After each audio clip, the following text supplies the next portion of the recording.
eyes up, don't get all tied up, hoping you wise up the multiple lies of the multifaceted, multi-complex system of living that people are living, stuck in inertia, that's a diversion, government worship, instead we are searching ancient mysteries, ancient history, sacred energy, and how to discern it. Human autonomy, truth and philosophy, UFOlogy, human psychopathy, super anomalies, human ecology, you got lobotomies up in your consciousness, all the thoughts that we've been dancing around, the system wants to blow your candle out, but we won't let it, we reject it with our pathetic lies, so we chant it down. Chant It Down podcast is your gateway to your unraveling of a complex system that is grabbing hold of the lives of you and everyone you know. Come untangle from this woven web to understand this crazy world. Chant It Down with your host, Loomis.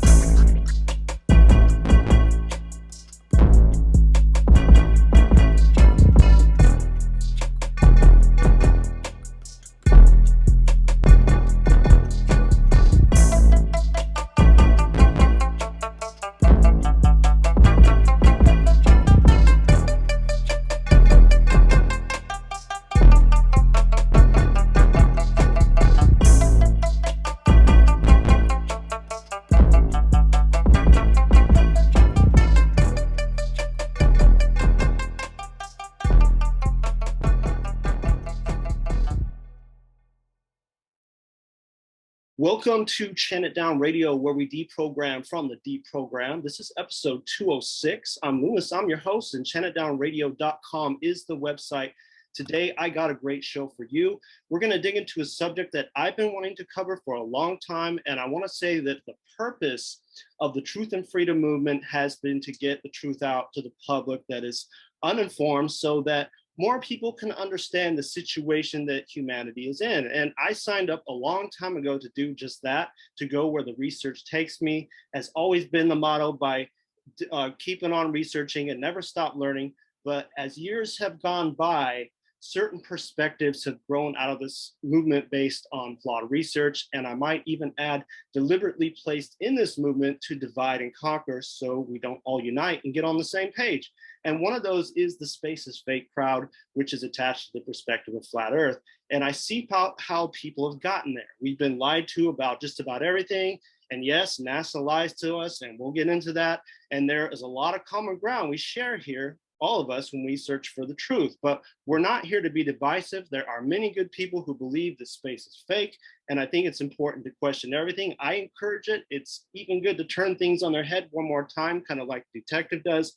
But it's also equally important to do good and thorough research, not just read social media posts, listen to podcasts, watch YouTube videos, and look into something for like a day, but actually read multiple books, study cultures, civilizations, mythology, and keep a healthy, skeptical, but rational mind. Not good math based on bad assumptions, incomplete assumptions, lack of complete scientific knowledge, and oversimplifying things with absolutes. That's what's going on with the space is fake narrative. And today, I and others are going to make the claim that this is put out there deliberately to make the truth movement look bad and to help people who might start to question things and go down that path write off the whole movement because of extreme points of view like space is fake and earth is flat. Even though there are more pressing issues out there to cover in this crazy time we're living in, this is one that does need to be exposed. And I've invited a great panel of guests who are thousands and thousands of hours deep into the subject alone, amongst many other subjects. Today, we're going to try to shed light on this misconception out there. And I have today David Whitehead, returning guest to the Truth Warrior podcast out of Canada. I got Triffon of Unlocking the Code podcast out of Australia, and Josh Reid of the Red Pill Projects out of New York State, who is a newcomer to the show. I want to welcome all of you to Chant It Down Radio. I'm looking forward to an awesome discussion with you guys about this. So thanks, guys, for coming on. Thank you. Thanks for having us, man. This will be great. Yeah. It's great to meet all of you, by the way. Yeah, awesome, boys. Thank you. Thanks for the opportunity. Yeah, I feel like I've selected just the right crowd for this. All of us are deep into the research, and like I say, we're not here to make enemies, even though they may come about from people are not going to go away from their unwavering belief systems, but we're trying to defend important works and help those from going down bad cul-de-sacs or reachers. So what I'm going to do here is I got a handful of different specific strands about the space's fake theory I'd like to pass around to you guys. And we'll start there and we'll move into a bigger, more maybe free-flowing discussion about this entire topic, but try to stay on course. So let's start with one of the biggest reasons that people are saying space is fake, and that is the fake NASA videos. And I'm sure all of you've seen this. And one of the claims about space being fake is that they are filming things in a swimming pool, which they do apparently train in. It's called the Neutral Buoyancy Laboratory, and that's where they practice spacewalk training. And this is where they work on an exact replica of the ISS space station. But the claim is that they are actually showing us underwater footage, then changing the background of space later. And if these videos are fake, which they could be, and to give the space is fake belief people a little credit, NASA has a lot of inconsistencies. They lie like every other compartmentalized government agency, and it really does look like some of these videos are fake. But even if all of their videos were fake, how does that make space fake? And I've thought with my conspiracy mind, if some of these videos are fake, is it maybe that they don't want us to really see what's up there? I've thought that too. Or maybe there's a ton of UFO and secret space program things they can't show us. Or maybe NASA's not even allowed up there anymore, but that's just going out on a limb. I mean, there are thousands of space videos where there's no bubbles or debris going in strange directions. But let's start here with the idea that these videos are all fake to trick us to think space is real. And that sounds pretty ridiculous, just coming off my tongue. But whoever wants to go first, let's talk about that. I'll touch on this real quick. Is the big problem that I see here within this level of cognitive dissonance, and this is what we were just talking about a second ago, is if NASA is faking space, that still does not equate that the Earth is flat. Correlation does not equate causation, right? So just because NASA is faking some videos or faking the moon landing or whatever it might be, doesn't mean the Earth's flat. I mean, and that's what they utilize as one of, well, Matt, have you seen, that's what Flat Earth Dave said to me. Have you seen these videos? NASA, they're not even up in space. And I said, Dave, it has nothing to do with the Earth being flat. Just because NASA fakes a few videos doesn't mean that the Earth is flat. It means that there's probably something bigger going on, that they had to bring this down and do it within their water lab or whatever. Or maybe there's just, things that are happening in space that, we don't really truly understand because we're not space scientists, right? Like it does not make it Earth flat just because they fake a video. Yeah, I think, that's totally true. I think there's two questions, right? So is there CGI fake videos put out by NASA? I would say absolutely yes, without a shadow of a doubt. Okay. But does everything they put out is fake? I mean, there was a time where I had an office job and I used to keep the ISS feed up on one of the screens that I had just for fun, In saying that, there was at least 4 times when I used to watch that feed that it was cut because something weird came into the screen, right? I've seen that actually live a few times just by sitting in an office chair looking at it, right? But is it all fake? I don't think so. I'm looking at, I've got some telescope photos here. I've got photos of Venus. I've got photos of Jupiter. Now, they're not great, however, and how we join space is fake and flat. I mean, the flat Earth thing, I was trying to bring the meme up earlier, but off the bat, my favorite flat Earth thing, and I don't know if it was Flat Earth Dave, it was another guy who was a prominent flat Earth guy who raised 60 grand or something through GoFundMe to prove the Earth was flat, and he proved it was round. Right. Well, he's the one that bought the laser. Yeah. And that's the number one thing I go, listen, you want to argue with me about flat Earth? Here you go. This guy actually spent 60 grand to disprove his theory. Do we have a deeper understanding of space? And, as I say, I don't think there's 2 questions. Are they releasing fake footage, CGI footage, edited footage? There's a different question. But I don't think it's fake. I think it's one of those things where I thought space is fake is one of the most ridiculous topics I think I've covered. And however, as with all things, as Loomis started this podcast, he said, we've got to be objective. We've got to look at things from all perspectives. So that's what I've been doing. I did it a few weeks ago in prep, and then last night and this morning, I run through everything and looked at a bit more stuff. There's definitely questions that need to be asked, right? I don't think, and is it the disinformation, disillusionment of everything that causes these theories to take flight? Which that's an interesting question there too. Yep. Oh, great points. I was just thinking as you guys were talking there. Yeah, like definitely when you start painting a general brush over every piece of footage you're going to see from NASA, and NASA seems to be the main target for these this idea, right? For either one, space is fake, flat Earth doesn't matter. NASA's the target because we know there's a lot of suspicious things that have gone on with NASA. We know NASA has lied, but we know also. Actually, Josh and we did a few episodes. We're going to bring it back in the fall of something called the Mars Chronicles, and we started digging up Richard Hoagland's work and talked to people like Mike Barra and brought just different perspectives on. And we're going to continue to do that. But one thing that I learned from not just reading Hoagland, but talking to many other people throughout my career is that NASA isn't this public space agency that everybody is presented with. So that's sort of a point for the idea that there's something going on that's not out there for the general public. The general public has the impression, just like with every other major institution, that it's run exactly the way that it's portrayed to be run. When we know, no, there's a major DOD, Pentagon, intelligence, military, compartmentalized military structure that's at work in NASA. And that's only the beginning. I mean, we can get into some of the Masonic connections, some of the history with the Nazi regimes and everything else. But aside from even all of that, they're not the only space agency on the planet. And when we say NASA, we're not just talking about the little compartmentalized group of whoever really controls what goes out and what doesn't. We're talking about thousands of independent scientists, people that are just good people, show up for work. They love this stuff. They're in there, they're working. I don't believe that everybody's in on that gigantic conspiracy. It couldn't be that way.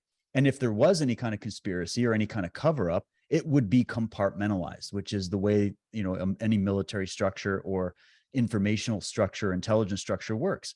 That's how, and I'm a big conspiracy guy. We talk about everything, big pharma, the government, 9/11, doesn't matter. But you still have to have a certain degree of nuance in your research so that you're not painting a big brush over one thing and then concluding, like what Josh was saying, oh my God, space is fake. Well, we might say, well, some of the footage you're pointing at is questionable. And I've even seen some of these videos. And I've also seen the refutation videos that are done by other independent journalists that look at it and go, no, that's not what's going on in this video.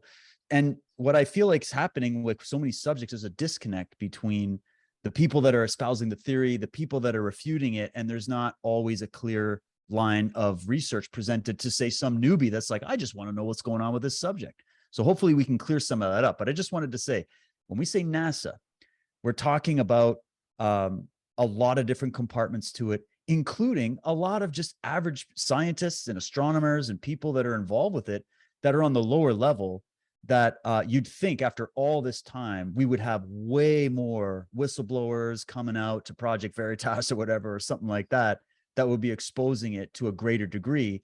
And we still don't have that. So there's a few different points we can chew on there. So, Yeah. Oh, sorry, go ahead. Well, I was just going to say, I mean, these are all incomplete assumptions. And like you said, David, painting with a broad brush, these people just come and they oversimplify things. But when we go into like faking NASA faking things, I mean, they've kind of always done that. There's a lady, it's on the tip of my tongue, Donna Hare. And she had secret clearance in the 70s, supposedly, as a NASA contractor. She was shown satellite images of UFOs and was explained that it was a technician's job to airbrush any evidence of UFO to NASA photos before they were made public. So they've been hiding stuff since their inception, I would say. Yeah, there's been an editing program for all pictures that came off the moon or wherever that has been in place forever, that they edit photos before they send them out. So, but I like what Dave's saying. There's a whole heap of independent scientists, astronomers, amateur people that just love like looking at space, right? I mean, I actually accidentally caught a meteorite tumbling through space, boys. I could show you that picture. Yeah. And it's like, how do you write all that off just because this is this, that is that? I think that there's a psychological aspect to this. There's a psychological aspect to any of the crazy shit that's going on right now, right? We can't talk about mental health, okay? You know, how do you need to get to between flat Earth and space is fake and join those two together? What's going on in your life? You know, how do you feel? You know, what, you know, if you've adapted these crazy ideas and you can lay that over everything else. But as far as the space is fake stuff, you've got to bring disclosure into it. I mean, last night in Australia, Channel 7 News, which is one of our main news stations, had an extended piece on the fact that UFOs and UAPs are real. Now, we've been told until the insane chaos that took place over the last few years that UFOs aren't. But I love that. It was May 2020, I think, they dropped it. Oh, yeah, UFOs are real, by the way, just so you know. Yeah. So what David was just saying there was really interesting, because I went to college at the CU Boulder, the University of Colorado at Boulder, which is one of the big NASA hubs for engineering. So they design a lot of the satellites, a lot of the telescopes. And you got to think about this outside of NASA. Think about how many industries have risen up. Think about how many universities have astronomers, cosmologists, engineers that are out there building the things that go up to space, building the telescopes, building the satellites. You're talking about probably $80 billion a year industry. And then the flat earthers would say is that, well, follow the money. Well, no, these engineers aren't getting paid billions of dollars to be quiet, you know, and they're sitting there and they're doing the analytics. They're watching these things launch. They're doing all their tests. They're testing for the conditions in space. And so it's just absurd that we would have such a large market dynamic. We would have so much academia involved in the venture of space when space is really fake and there's this big conspiracy. You're talking about millions of people over the last 2 decades who've worked in this industry. And you're telling me not one of them have come out and said, oh man, it's all fake. You know, they paid me off an extra $1,000 a month to stay quiet. None, zero. Yeah, everything that we built just in a warehouse. We didn't actually send anything up there. It's all just there in a warehouse doing something. Like, and the absurdity. What about other space agencies as well? Yeah, exactly. Yeah. Other space agencies. And What about contracts. history of astronomy? What about like they all everybody points, because this is going to dovetail a bit between the flat Earth and the space is fake, because they're in the same camp. It's the same thing to me. And they like to talk about, oh, they're disproving what's his name, Erasmus or whatever, the experiment with the shadows and all that. And you're like, well, when you go back to, say, the ancient Bach peoples of Europe, I spoke to some of the lineage people that are still around. And this is one of the oldest traditions in Europe. A lot of people in Europe don't even know about it, the Bach saga. And the Bach peoples, all of their mythology is based on spherical planets and the fact that the Earth they're into the sort of cavernous Earth concept, right? And then you go into India, and I've even got notes with the guys' names I can't even pronounce. Like, these guys in India, they found this stuff thousands of years before. And on we can go. There's a good book called, I can bring it up. You look at a book called The Great Idol of Tiwanaku. They were recording back in these Latin American countries. They were recording the fact that the Earth was spherical using calculations. So there's missing pieces to history that don't even get into the discussion. That indicate that people on this planet have figured out that we're living on we're in a universe that is much larger than just our little geocentric stationary disk planet or whatever. People have been thinking outside the box. So this debate didn't just start in 2014 when it suddenly became popular online. This discussion about our cosmos, our reality, our planet, what the nature of reality is, it's been going on for a long time. And they like to say all the ancient cultures were all flat earthers. That's just simply not the truth. That's a reading from mainstream historians that bastardize even what you're looking at out of the Egyptian cosmology, when they like to say, oh, the Egyptians were all flat earthers. Not all of them were. Well, that wasn't the way they looked. To your point right here, Egypt. Yeah.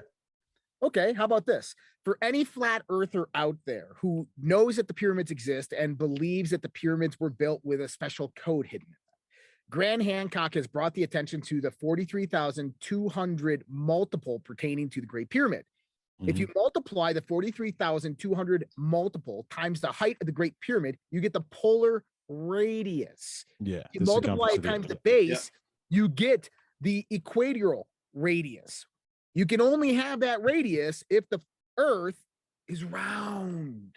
There's no polar And radius on a flat Earth. That's right. look, you're delving into my work now too. I mean, you can't take out the ancient Sumerians. They Right. worship the stars, right? You can't. How does every single megalithic site on the planet line up to winter solstice every year if we don't go around? You know what I mean? Like you can stand at Stonehenge and it hits the middle stone. Like there's a festival that's held you know, and then multiply that through India, through through America, in Australia. Like there's all these things that are lined up to constellations that they couldn't line up to the constellation if we weren't going around. You know, like that's the reason it happens. And then you go back in these ancient civilizations, not only did they worship the stars, there's a civilization before the alignment that we have, where all their alignments are out. They actually, like Göbekli Tepe lines up to the previous North Star, not the current North Star. Oh yeah. That is an astronomical playground there. And they deny precession as well.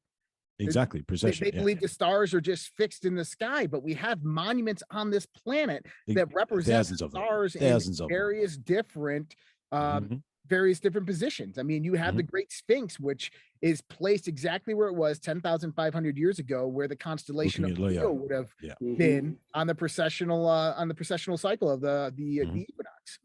So you'd have to throw out all of astronomy, astrology, astrotheology, the fact that all of these sites, and I've been to Britain, I've been to Stonehenge, Ireland, some of these places, and seen these monuments and the alignments. And we were actually in Ireland during the Beltane, the period of Beltane, where we actually got to see the sun and the moon hitting the same central stone pillar right in the dead center. And you're thinking, this is built thousands of years ago, and it's still hitting it. You go to Newgrange, man, the whole thing is built so that the sun actually hits the floor, casts a light right down, the beam of light right down this little hallway that hits this rock on the other end. And it's just like, you sit back and you go, I think there's something way bigger and way juicier for people to sink their teeth into than just equating that all of reality is fake. And now I'll say something real quick, just in terms of, I'm not here to attack anybody's belief system. I actually encourage people to take a critical view of what they're being told from any kind of source. You should learn how to develop critical thinking. Critical thinking is one of these keys, isn't it? Yeah. Exactly. You have to challenge these people. We have been lied to, especially now. And I can see why a lot more people are jumping right over the deep end with everything and just saying everything's a lie. Everything's 100% a lie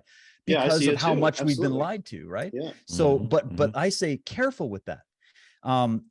Josh also has a lot of research in this, where we look at a lot of the secret societies, the insiders, the writings, the occult, the way, because this is where I think a lot of people in the flat earth space is fake community, they're saying, oh, it's a big Masonic conspiracy to lie to you about the shape of the planet so they can hide hidden land from you and all this stuff, or whatever the reason is.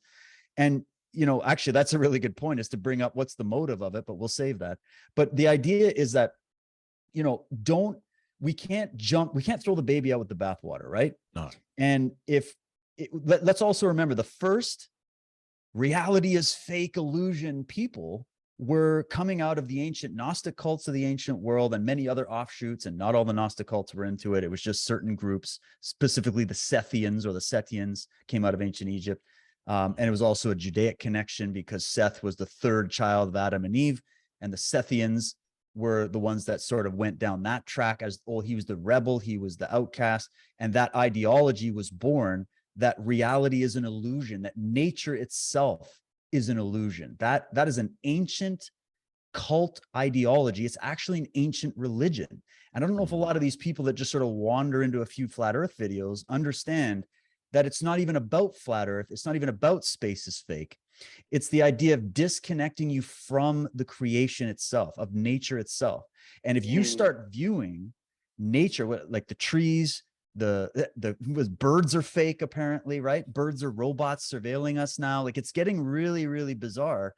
And then they're looking up at the heavens in this incredible canvas of art that you see every day.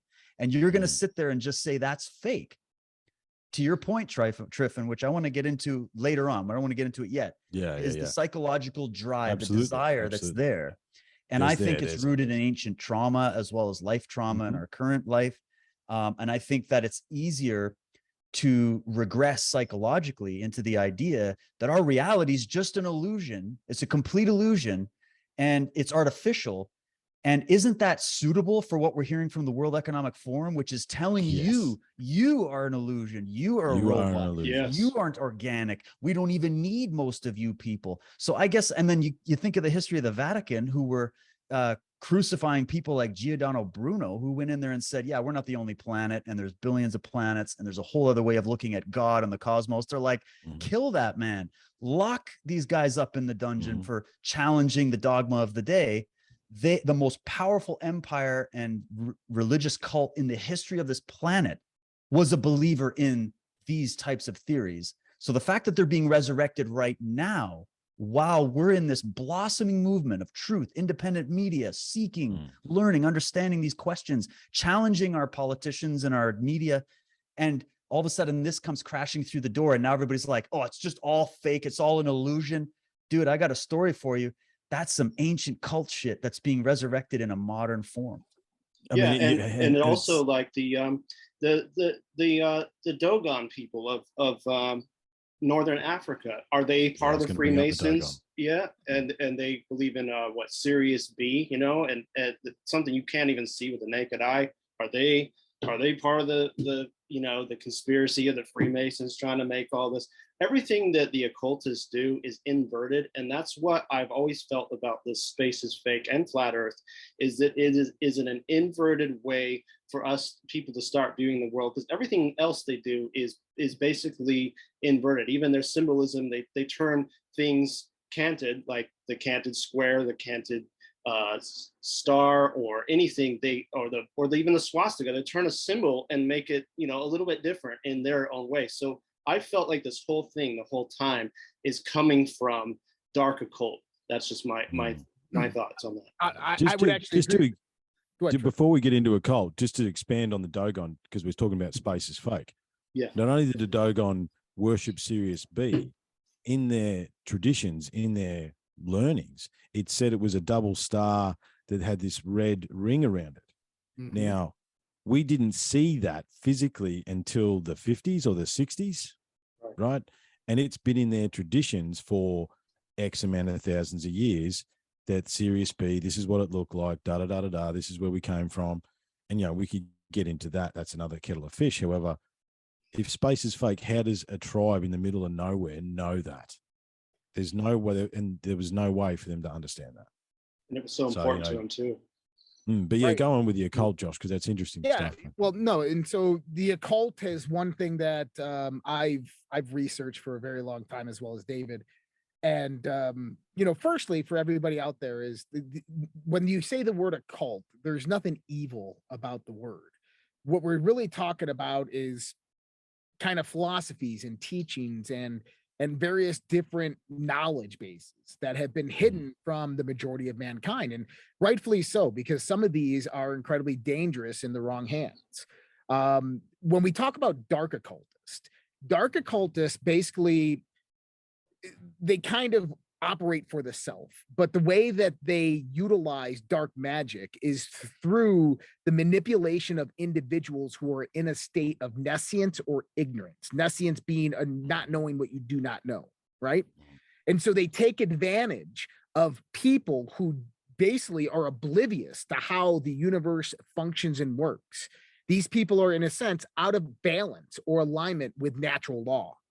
And by influencing those people to do certain actions or influences in their reality, but produce consequences. Those consequences benefit the dark magicians. And so what we've seen here over the last, I would say, 5 decades to last century on this planet is an infiltration within various aspects of our culture. And this was done right after what I would call the infiltration within the occult ranks, if you want to call it that, right after the Theosophist Society. They saw that it started picking up steam, and a lot of these dark occultists started trending with a lot of these modern day occultists of the times, infiltrating them and then injecting in false doctrine and information.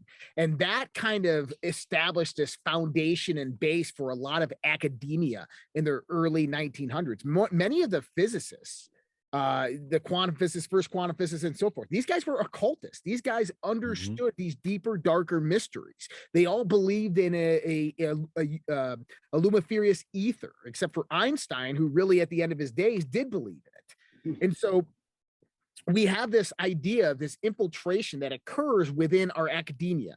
Well, not only academia, as they started infiltrating arts, and then they started infiltrating education. And this just continued. And one of the methodologies that they utilize to influence the people that are out of balance with natural law or in a state of nescience or ignorance is psychological warfare. And now we have laid the stage. They have laid the stage for them to utilize this on a grand scale. And David, I mean, you said 2014 is really when this started getting popular. And what else started getting popular at that time? 2010 is when we really started having the modern day framework and foundation for the internet, where people became more so interconnected. Social media platforms became the popular norm. Information sharing became a every minute and every second thing. Right. And we had the adaptability of these various technologies, which would be easily implemented into that infrastructure of information warfare, of psychological warfare by these dark elitists to basically propagate any narrative that they wanted to influence the reality of the future towards what they wish. And if we go back and look at what the World Economic Forum is, this is the public mouthpiece of the Bilderberg Group. This is the public mouthpiece of these dark occultists. And they're telling you, there is no soul. You will own nothing. We don't need half the people on this planet. And what have they done? They've basically systematically brought every human being on this planet against everybody else. They've made us face off, whether it's politics, whether it's race, whether it's culture, whether it's greed, it doesn't matter. They put us all against each other. And now we're sitting here, right, arguing with a whole group of people who firmly believe the earth is flat and space is fake. That is a result of dark magicians operating at this level. Disinformation. Yeah, definitely. Look, Jesus, and I said agree. a lot there. Yeah. Oh, go ahead. Smelled Go it from ahead. the start. No, you go, Dave. If you want. You just said a lot. I mean, I think, 2014 is an interesting year too. I was just sort of thinking, on the flip side of the fear and control, divide and conquer, we talk about this truth movement, right? And what's been interesting to me is that my Facebook stuff, my memories are coming up, right? So Dan, because we're backwards here, Facebook's still pretty big down here. I'm adapting to Twitter because that seems to be the better one internationally. However, this time last year, the police in Victoria were firing rubber bullets on its own citizens because we deemed to protest, right? I mean, that was a year ago today. That was all happening, right? Because I went pretty hard in the paint because it was pretty crazy down here. You talk about cognitive dissonance. Think about that. That was a year ago now. Okay. But I think the flip side of the truth movement, and these are all loaded terms, is guys like us, right? Around 2014, we started utilizing this information and sort of woke up. I mean, we're all of the same generation, right? We saw handwritten, we used to write letters to, we had pen pals back in the day, right?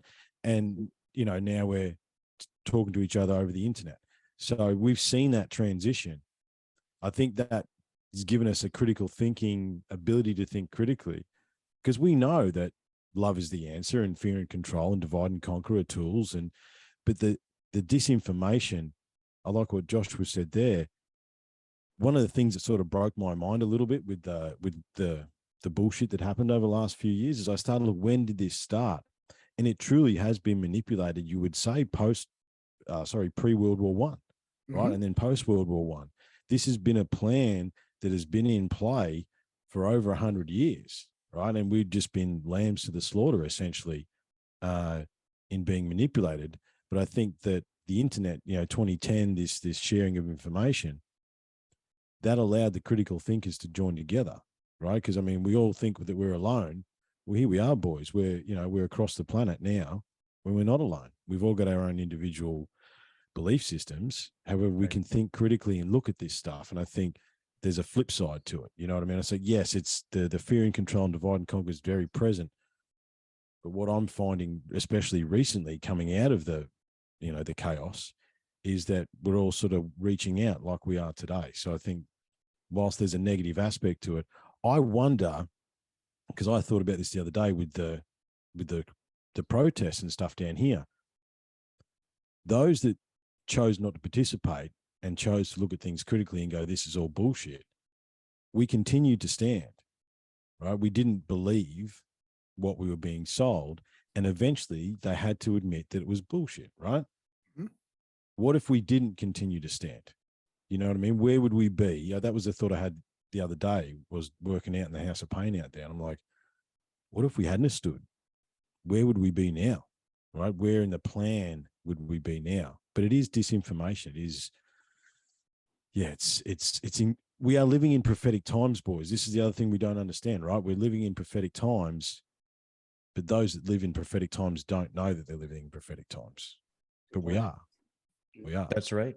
That's right. And I mean, there's so many important issues to be discussing.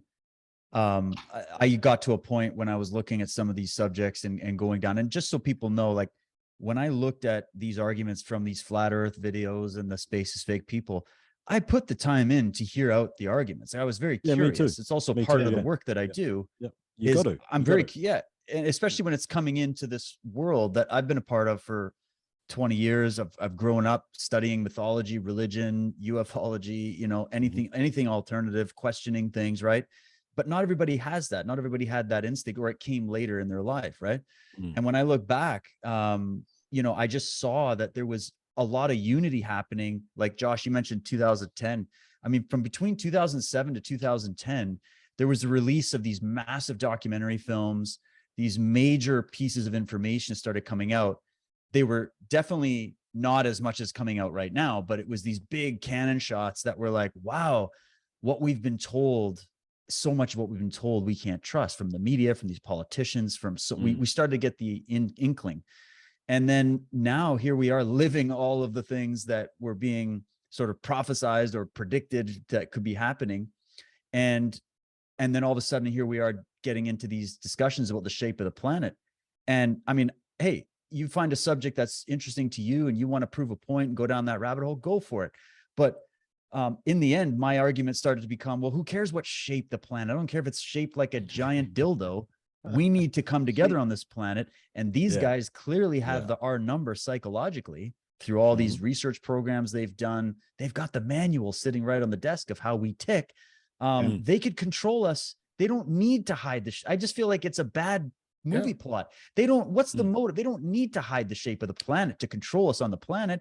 And what if, you know, when they say, I looked at it like this, all the arguments that they give you, Antarctica, you know, the motive as to why they would even hide the shape or fake space. Like, what's the motive? Is it just to mess with us? Like, that just doesn't seem strong, because look at what kind of work would have to go into this. And every single argument they were giving, I'm like, I could give you the same argument for the fact that these guys are already off planet. That's the land they don't want you to have access to. That's the knowledge they don't want you to have access to. The knowledge of the heavens, even if we just forget about leaving the planet for a minute, the knowledge of the heavens and the stars and the orientation of the stars and the alignments at certain moments, which build momentum and all that, that was only known amongst the elite classes and the priest classes and whatnot in history. The average, we were just out there working the fields for these people for thousands of years, right? And so that was always the knowledge that was for the elect, right?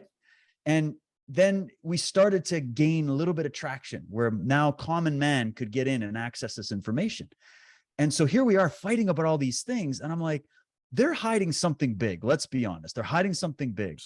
But all the arguments you're giving me for a flat earth and a fake space, I could give you for them hiding secret technology, secret space programs, the fact that we're not alone in this universe, the fact that, you know, there's also just that ability to control people's minds and keep us on this farm and keep us operating like that. So I guess I still didn't see the strong points for it specifically being, oh, it's flat, or specifically being space is fake.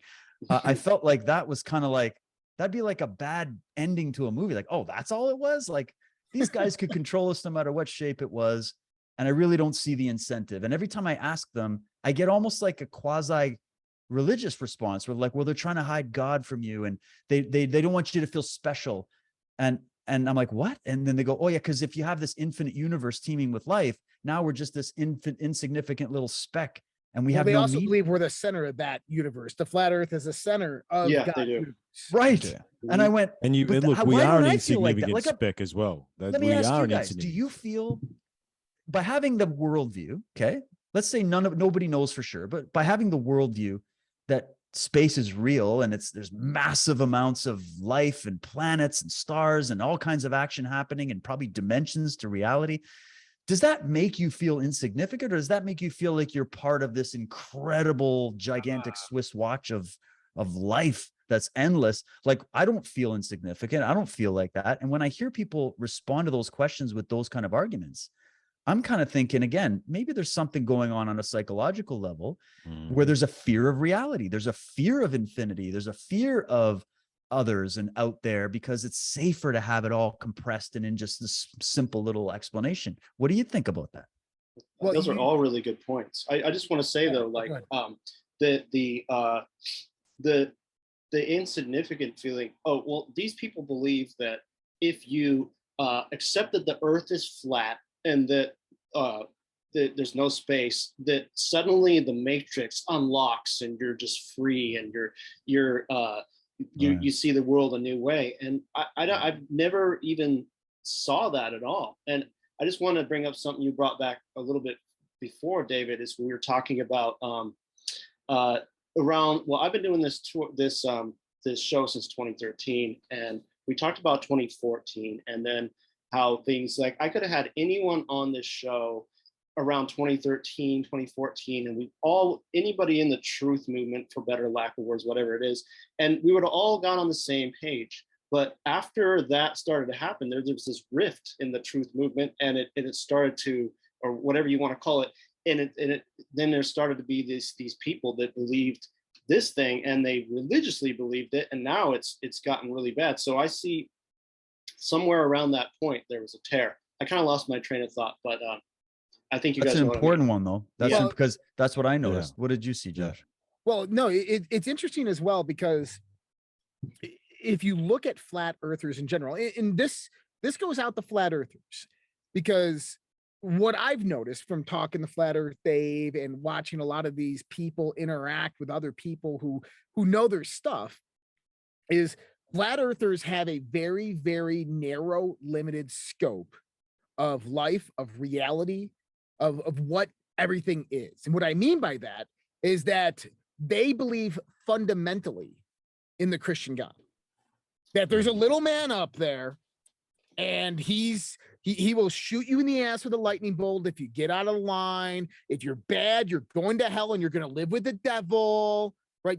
This is primarily what they believe. And I think that goes into a lot of this mass psychosis that these people exist within. Most likely flat earthers were probably the people 20 years ago who believed the earth was 6,000 years old as well. And I'm not trying to make fun of anybody by saying this. No. This is just what I've noticed, is that they have a very, very closed mind for interpretation outside of a book. And I know that the three other people here, including myself, we could probably go through that whole book and extrapolate all the context, all the stories, all the periods of history, all the civilizations that brought about the stories in that book before that book was ever even written down. And so we know that there's a lot more truth out there. And that's one of the other things about this mass psychosis or this psychological warfare, is I look at reality in this sense. This is one of the main tenets that I've realized throughout my years as being someone who practices these esoteric mysteries and occultism, is that there are only two truths in the universe. There's the absolute truth, which is unknowable, incomprehensible, unimaginable. We can't know it. It's the totality of everything. That's the absolute truth. And then there's self-evident truth. And self-evident truth comes about through the observer experiencing reality through a relationship, of experiencing that glimpse of the absolute and drawing their own interpretation of what that absolute is. So when we talk about the Aborigines, the original people, and how they say that the universe or the galaxy glides on a turtle's back, that's not a misinterpretation. That's their truth. That's their self-evident truth derived from their own stories, their own experiences, from their own culture. Who are we to say that that's wrong? But in the other sense, is there's an expanded version of that. There's an extrapolation upon that truth that has many different levels that go up. And what I just say to flat earthers is you are on just one of these levels of understanding of truth, and you need to expand it beyond that scope and take it from there. Yes, NASA lies. Yes, the government lies. Yes, there's dark occultists out there. Yes, there's a God, but also the earth's not flat, and we can scientifically, mathematically prove this. I was in the Navy for 10 years, US Navy. Okay. I worked on advanced weapon and fire control systems. I shot missiles across the freaking planet. Okay. And you had to take into account rotation, didn't you, John? You had to take into account curvature, rotation. We would do transcontinental communications.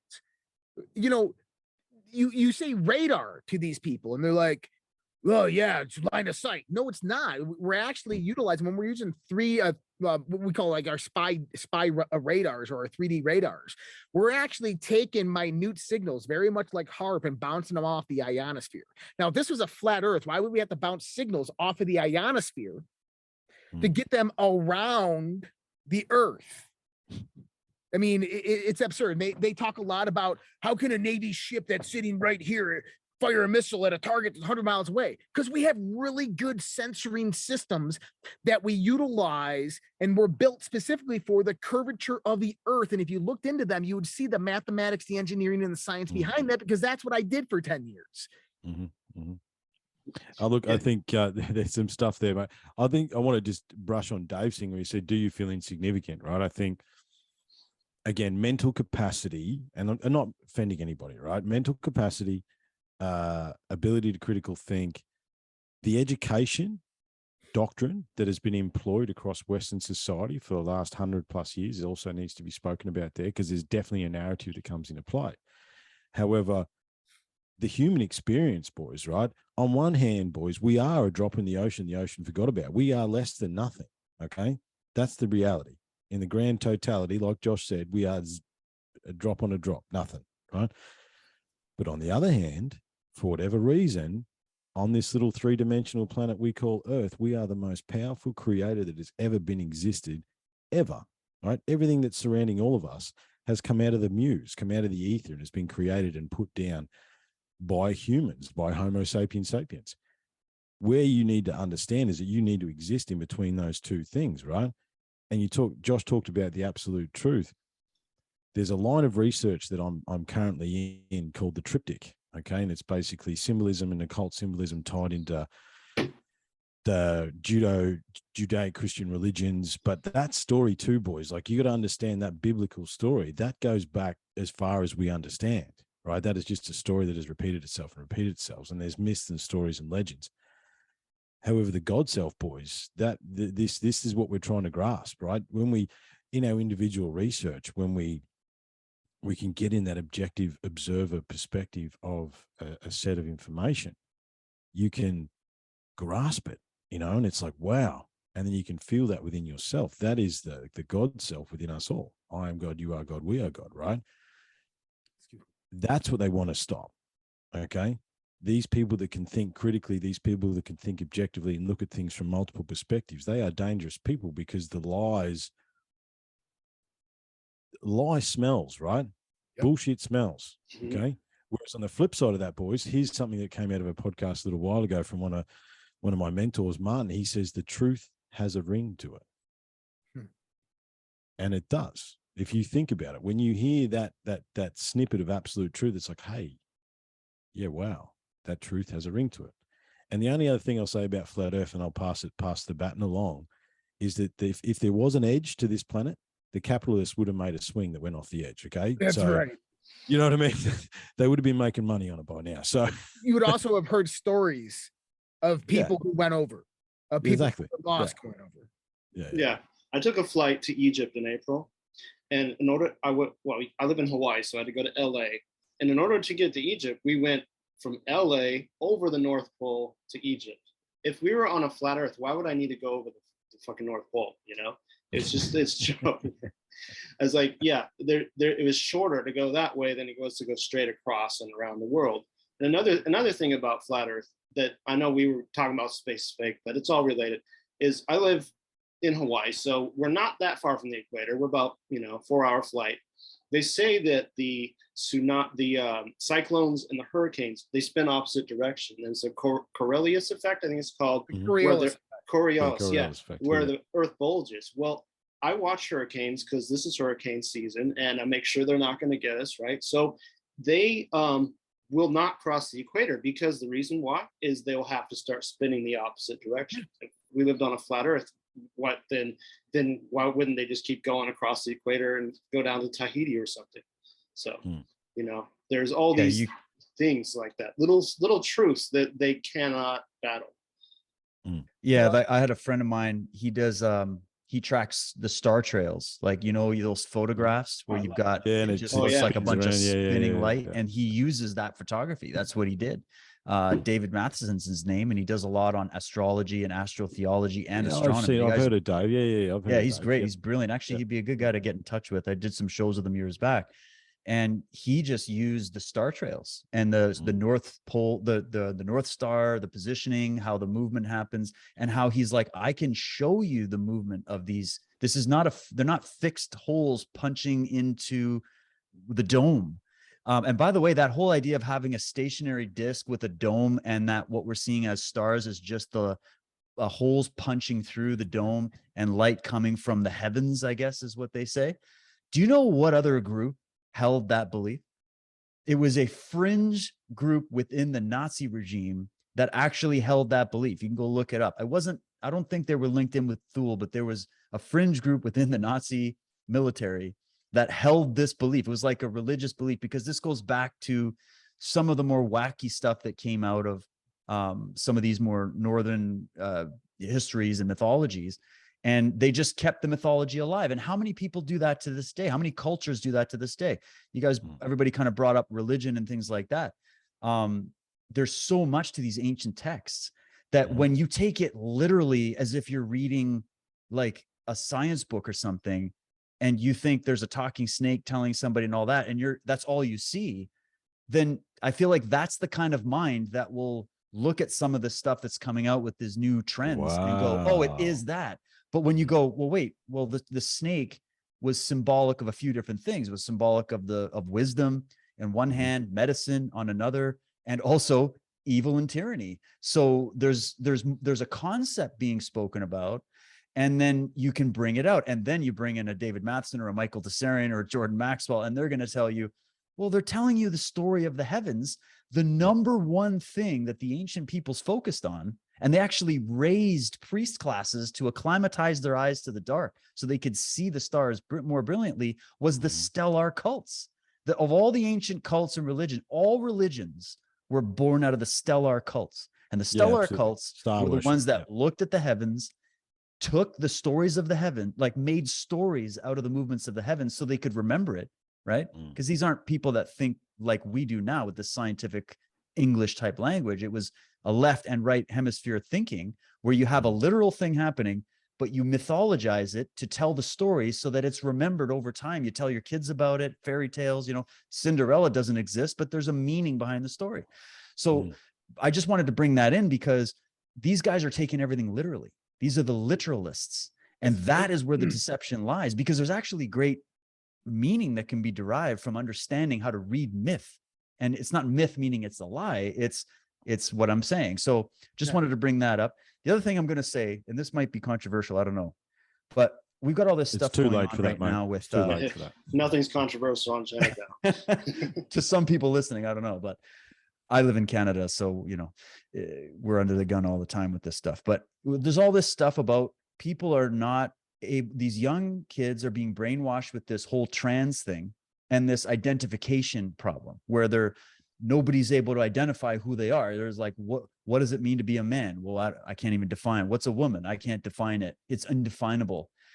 It's starting to sound a lot, and I'm not accusing people in this movement of being just like that, but a lot of the arguments, when I'm hearing them, they're the same circular, amoebic, indefinable thing that gets to that point where I'm like, you guys are starting to sound, your arguments are getting so absurd because you're getting countered by people that know what they're talking about. So it's just evolving into something wacky, just like we saw where we used to just have, you know, there were gays, straight, bi, there was trans, with all that. But now there's what, 87 genders.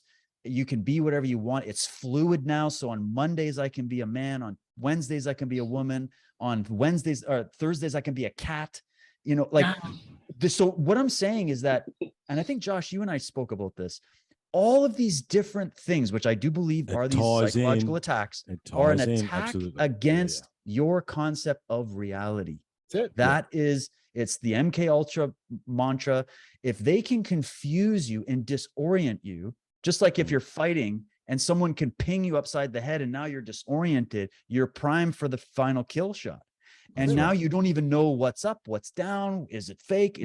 Are the birds even real? Is the sky even real? Is the moon even real? Is it made of cheese? Is it a reflection like in the Truman Show of some hologram?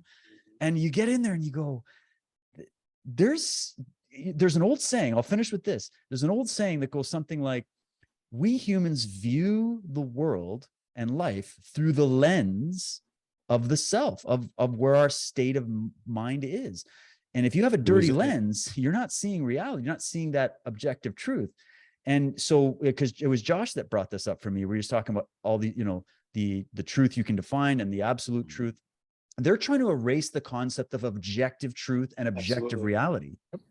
So they can, to me, that's the way you prime a victim for a ritual of some kind. And I just see this all over this. What do you guys think? That's what the new age people people going to do. be a sacrifice? Is like they're going to be like a big altar built and they're going to bring all these people out and kill them in the sense of this altar?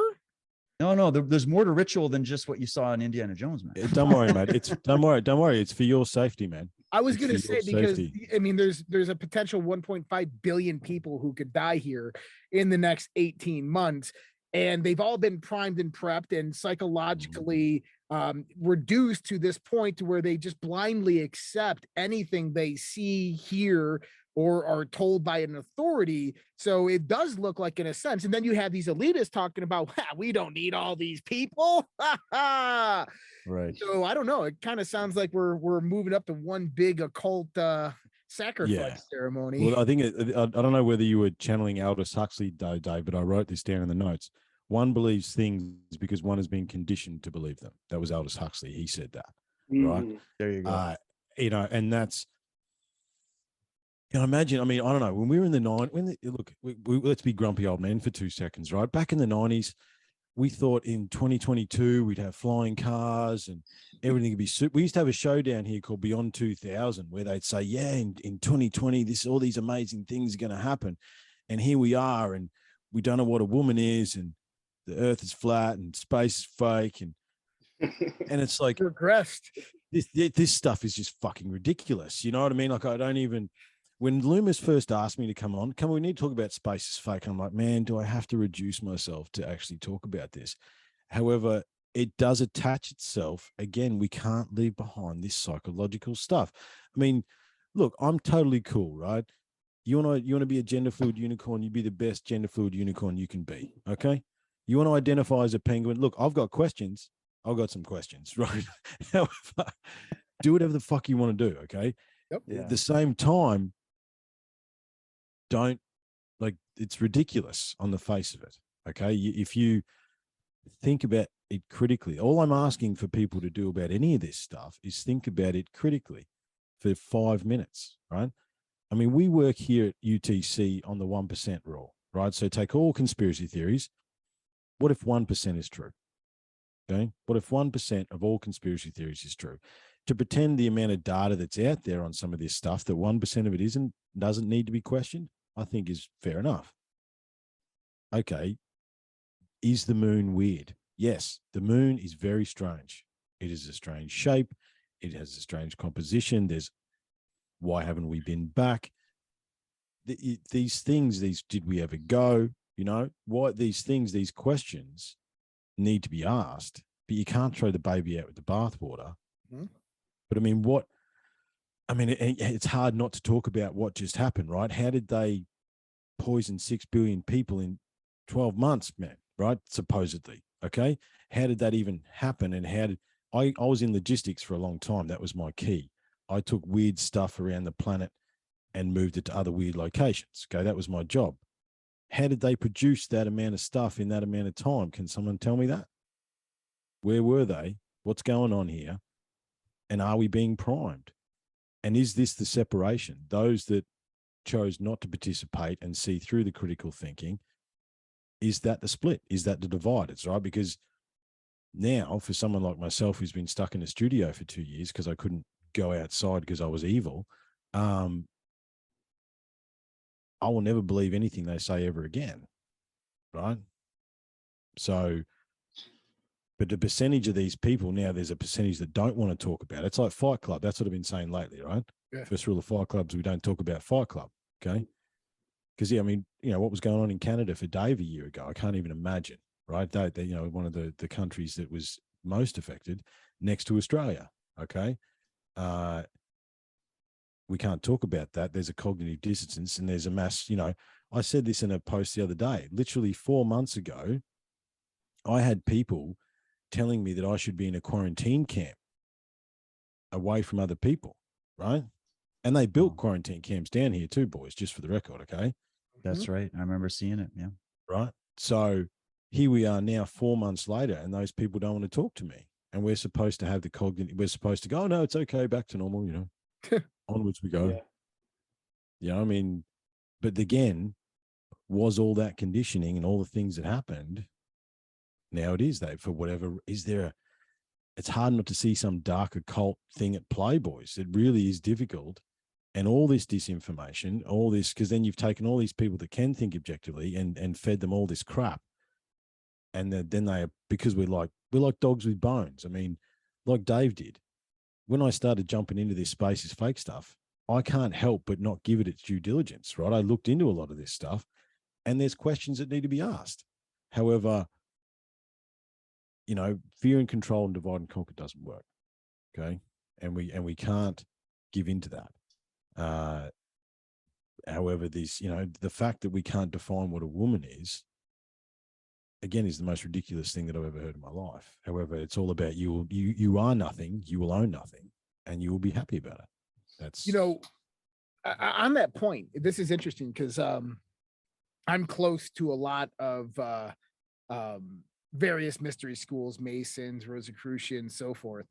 And one thing in the Lemus, one thing I've noticed is that they accept a lot of these trans non-binary people into their system as well. Is there's a lot of people within those communities that are now what they call witches or practicing witchcraft, which I always thought was just absolutely absurd. Number one, for the fact that these mystery schools would allow them in, and number two, the fact that they're practicing it, yet they don't understand natural law, which the seventh law of natural law is gender, and there's only two genders that manifest, and that by their own definition of themselves, they are out of accordance with natural law. They are in disharmony with natural law. And I just can't, it's just, there's got to be something more going on in this world, right? That is being covered up. And it's not that the earth's flat. It's not that Earth's a space. That is so minor and minute in thinking, because we can scientifically validate and prove these things.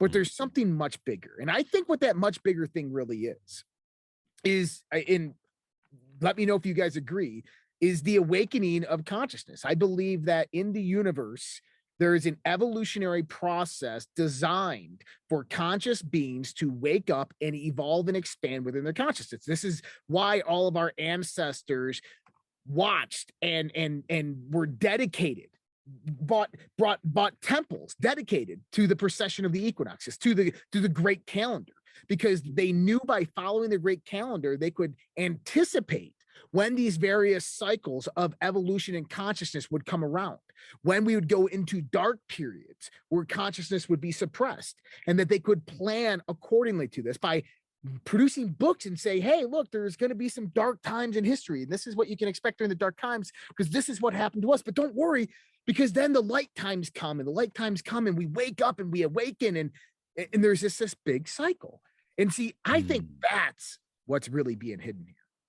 Absolutely. That's the God self, right? You know, I called my podcast Unlocking the Code.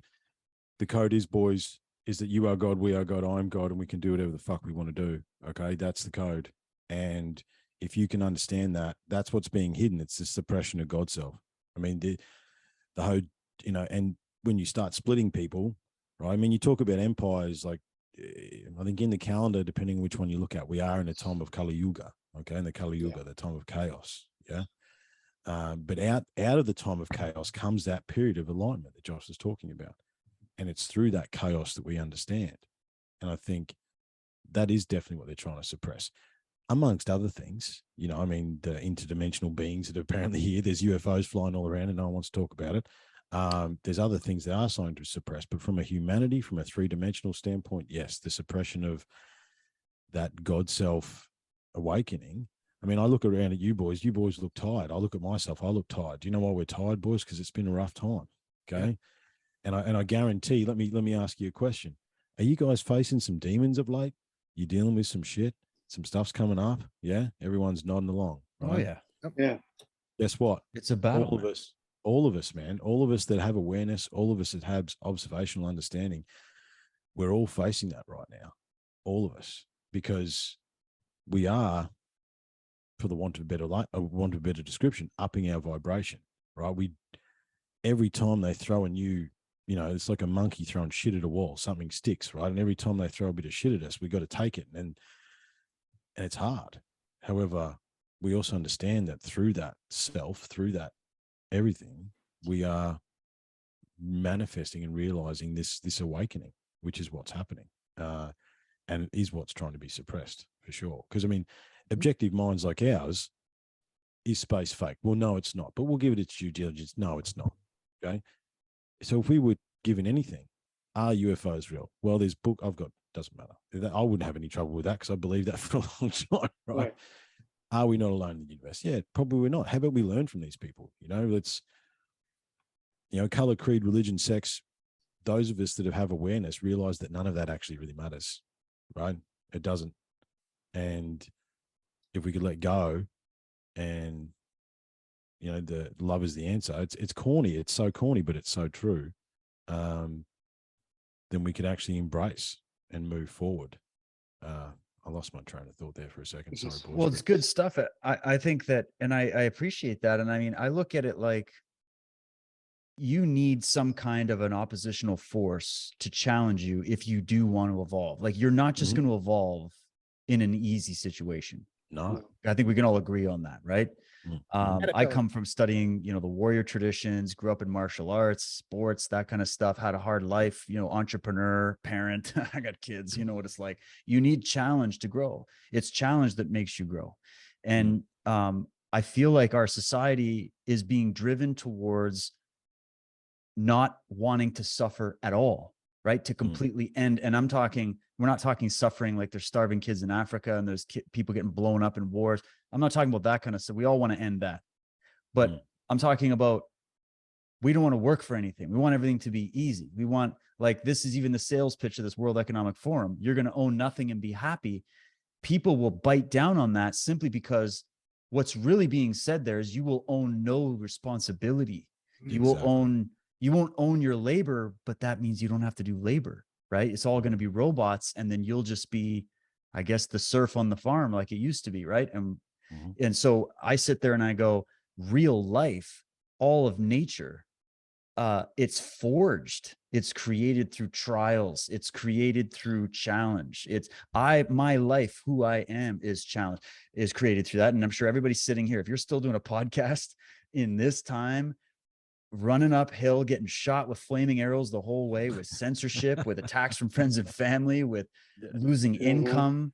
If you're still standing, your strength has grown, your knowledge has grown, your understanding of who you are and your purpose, your meaning in life has grown because of the challenge. If it was just easy and I had 8 million YouTube followers and just money coming in and sponsors coming in. And I was just talking about fluff all day, like so many of them do.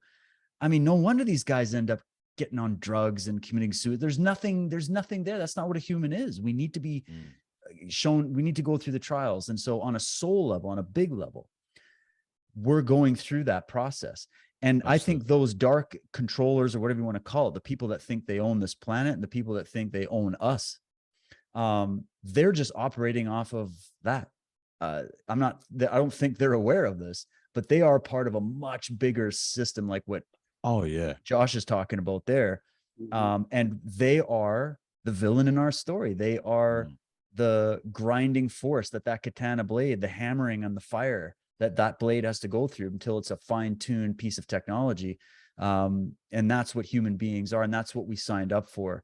And, however people want to perceive what happens when you die and all that, that's different. I'm just thinking it's healthy to look at this as a challenging time because of the confusion. It's like we are in a sort of dark age on a psychological level where we have access to libraries of information that our ancestors would have killed to have access to, right? Yet we're the dumbest we've ever been, and we're the most lazy we've ever been, and all that. And you go, wow, how is that? Well, that means we have to go through this period where we're trying to figure shit out. And if that means we're all like, you know what, scrub it all. Nothing's real. I don't know what I am. Man, let's just delete everything. Yeah. It's like part of humanity has to go through that. And a lot of them aren't going to make it because that's not congruent with the facts of reality. Right. And I think a lot of people are trying to escape reality. And I think that's why there's actually something in the field of psychology called the reality principle, where it has to do with the maturation of your ego.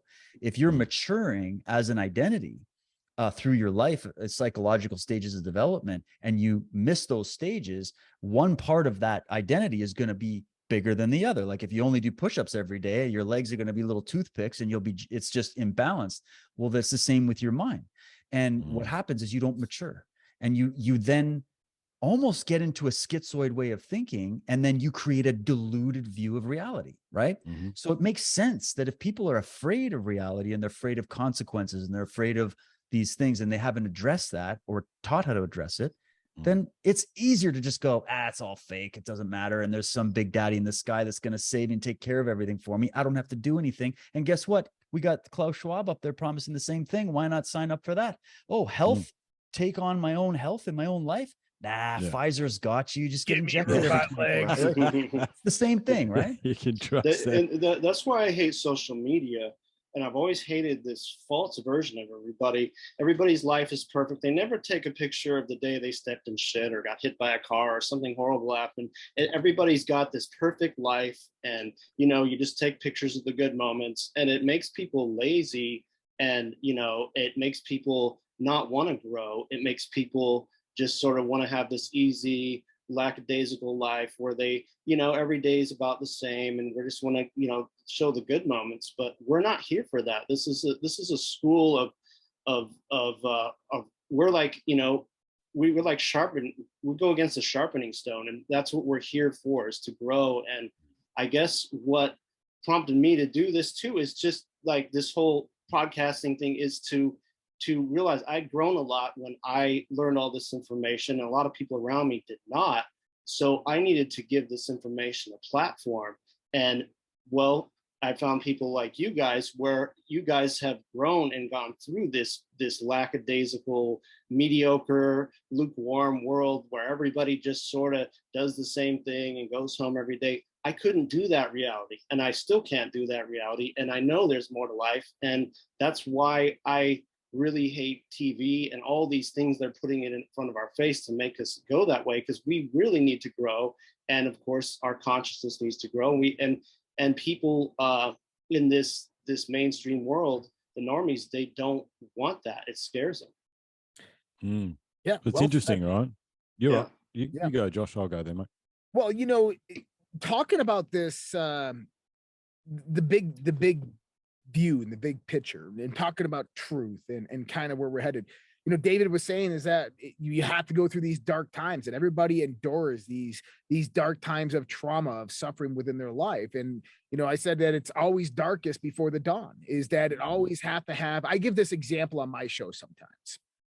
is that imagine a seedling pushed down deep into the soil. Okay. The soil's dark. There's no light down there. It's damp. It's cold. That seed doesn't give up. It begins to fight. It begins to push up through the darkness. And it moves and moves and moves until it finally breaks through and sees just a glimmer of light, eventually bursting through and beginning to blossom into a beautiful flower and becoming part of nature's song. And, you know, that's kind of where I look at humanity is right now in this transition.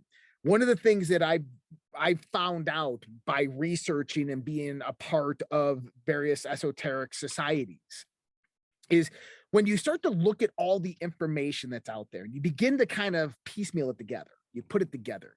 You start seeing this bigger picture. It was what I was just saying a minute ago, Triffon, is that, does everybody here know what an analemma is?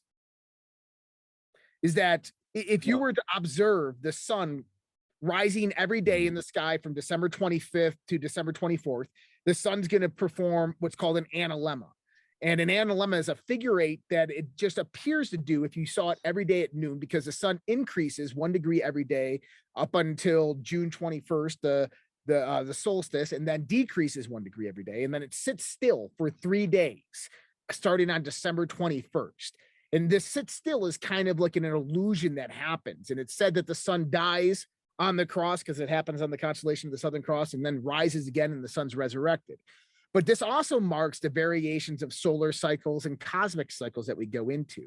And when we start looking at these grand calendars and these cycles that we go through, we have to remember one of the Hermetic axioms of as above, so below, is that everything that is dominated here on the macro world is rhythmically expressed on the cosmic level, and so on and so forth. And so I always perceived it is that if I can view an analemma, well, I call it the analemma wave. If I can view the sun doing an analemma in the sky, if I was to sit outside of the galaxy, I would see our sun do an analemma through the center of the Milky Way galaxy, or through the arm of the Milky Way galaxy, which means that our solar system actually moves through the arm of the Milky Way to a summer solstice, to 2 equinoxes, and to a winter solstice, which means that there's a transitional period of how our solar system is transiting through variations of energy density within the galaxy. And why do I say that is because if we know that there's 2 black holes at the center of the galaxy, Sagittarius A and B, they have a parallel discretion disk, which basically makes up the arm of the Milky Way galaxy. All that's held in place by a large gravitational force that pulls everything in towards that center. That gravity is centered towards the middle of that arm, which means that it's more dense. Energy is more concentrated towards that arm. And that means that when we transit through that, the Earth and our solar system is going to be bombarded by massive amounts of information and energy. Okay, so where are we currently right now on that cycle? We're at December 21st. We are right there at the bottom. The transition into the age of Aquarius is right there at winter. We are in the darkest point of this transit of spiritual evolution. We are about to resurrect, right? Because that's what this is all about. The resurrection of our solar system on the galactic side is about to happen. And we're about to transition and start making this transit up, which means that consciousness can only increase during this next transit because the days get longer and longer and longer and longer. And we're exposed to more photonic light energy, as you're saying. This is a very interesting concept. And vibration, unless the sun is a big spotlight that's only 50 miles above. That's a big torch, man. Ceiling. There's just some old mate standing on the top, just going like this. He does that. Yeah. I wanted to touch on. I just thought. I mean, so I touched on Göbekli Tepe earlier. There's a pillar in Göbekli Tepe called Pillar 43, and I did a lot. Again, did the objectional critical research on all the papers and what everybody thought Pillar 43 was. I landed on a paper by Martin Sweatman and Sid Rikus. But basically they say that Pillar 43 is a star map. Okay. Now that star map, I did an episode on it. I won't go into detail now, but long story short, it's a star map. And that star map matches 4 dates. Okay, one of them's about 20 odd thousand years ago. One of them's 12,900 years ago, which was the time of the first great cataclysm. That's when the reset button was hit. We have got no idea what happened then. And then one was 4,500 years ago, which is interesting. I'll talk about that in a second. One was 4,000 BC, I should say. And the other date, boys, is today. Okay, it's now, right? Interesting. And we talk about the cycles, and that's we are all in cycles of time. And you know, we talk about and it's as above, so below, right? So those of us that have stood tall and that are still going. I mean, just on a personal note, boys. I mean, this year I've done a lot of internal work, and I actually did some work with some men. It was really, really powerful stuff. We culminated in a plant medicine journey, and you know, we talk about space being fake. There's two things. I spent 4 days with some other boys in the middle of nowhere, just integrating the journey that I've been on this year. But one night, because we're literally, this is Australia, okay? You guys don't understand the middle of nowhere. Well, actually, Dave might. He's in Canada, because there's a lot of middle of nowheres up in Canada. I was literally 200 plus miles from anywhere, okay? The stars that were above us, you could perceive the bubble. You know what I mean? Like it was unbelievable. Like we're lying on we were all suitably prepared, if you know what I mean, to look at the stars. Okay. So, you know, we're still lying on the ground and just being, we're on the big blue ball hurtling through infinity. And it's like, it was right there, you know? And this is 7 Aussie blokes looking up at the stars. We were there for hours just because of the amazing enormity of it, right? And just but that was also about integration of self. You know, do you know how I integrated? It's winter down here. I went and jumped in the river. I did some Wim Hof stuff. You know what I mean? Like I went and sat in the cold. Nice. And it's only through that cold when you get out of that cold. Like the cold's invigorating, but it's terrible. And then you get out and it's like, I feel amazing. And it's only through that trial. You know, first you've got to have the capacity to do that, right? Can you go and jump in the river? Because I was, out of the 7 boys that are out there, I did it 5 times. One guy came with me one day and then he's like, never again, you're an idiot, right? Because it was, the water was 1 degree Celsius or something like that. It was cold. But it's only through that trial. And I went there consciously to integrate the journey that I'd been on this year mentally. And it was only because of the chaos that I just endured for 2 years. It pushed me to that point where I'm like, okay, what are you doing? What am I doing? And like Loomis was saying, boys, I've disengaged from social media recently because I looked at it and it's really stupid. And even doing this today, it's like, there was a point where I was like, I don't know whether I'm going to do this today, because I've found that peace, that peace, between the chaos and the thing. It's like, why do I need to do this? I'm super happy that I did. However, through that awareness, the only way I've come through that awareness, man, I would face some demons and trauma, right? Yep. It's necessary. It's necessary. And that's a beautiful experience. I've had a similar one with the stars. And Loomis, I was going to say, maybe feed us some of those other questions you had, but really quick, as you were saying about the stars, and then Josh was talking about as above, so below, I had a note here I wanted to bring up about the insignificance question, because it plays into all of it. And it was something that somebody said to me when I was like 14. And it was like, I was having that, you're a kid, you're trying to figure out reality, you're trying to figure out life, what's it all about? What's the meaning and all that? And you start feeling insignificant. You start going, man, I feel like I'm just little me. And look, and even forget about space, just how many human beings are on this planet and how much is going on. And you're just one little person. You get that feeling, especially when you're younger, you're trying to, and they just said, well, does every grain of sand on the seashore feel insignificant? What about with your own body? What about as within, so without, right?